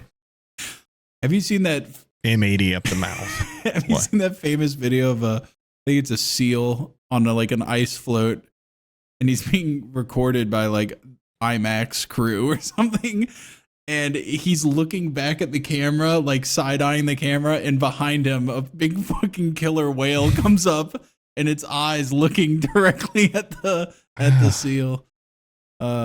It's harsh up there in the Arctic, dude. I think if a fucking polar bear was even on my trail, I would just go into the water and hope I died like Titanic style before he could get to me. Just freeze to death. It's a bad way to go. But yeah, in short, I would probably take the fittest person, and I would say, go fight him, tiger. Oh yeah. I wouldn't even trip them. I'd just say, you got this. They'd say, hell yeah. I'd say, all right, I'll meet back with you at base camp in 10 minutes. Either that, or I get the most suicidal person we know and be like, hey, now's your chance. Hey, you've been looking for a way out. You ready? Or if we... You want to be a hero? I don't give a shit. Okay, awesome. Yeah, or if we have like Omid really drunk, we could probably convince him he can fuck up the bear.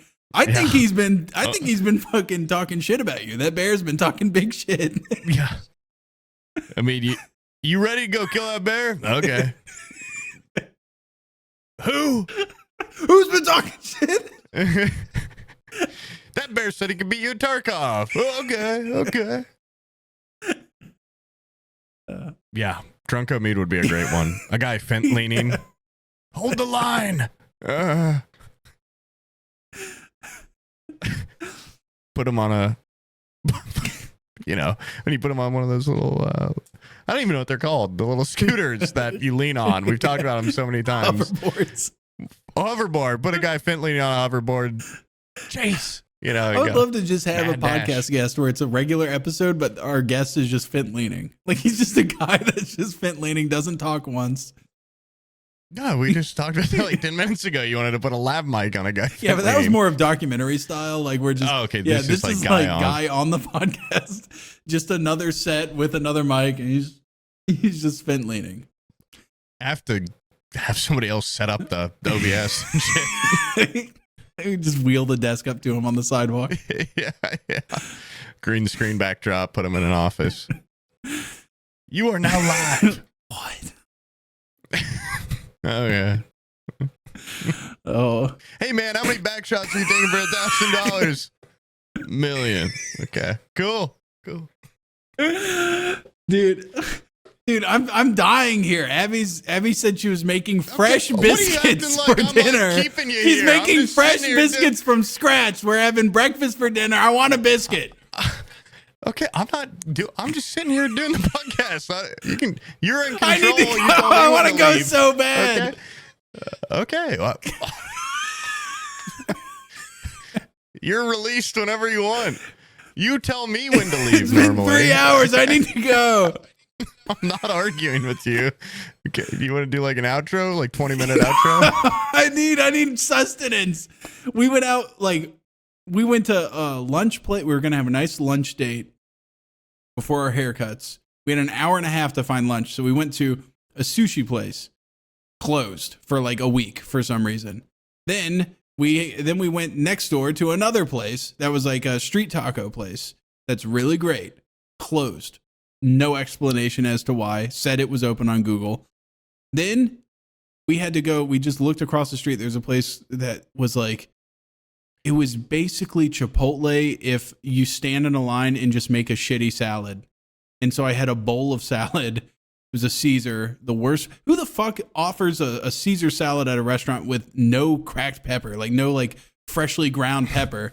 You can't eat a Caesar salad without fresh fucking pepper on it.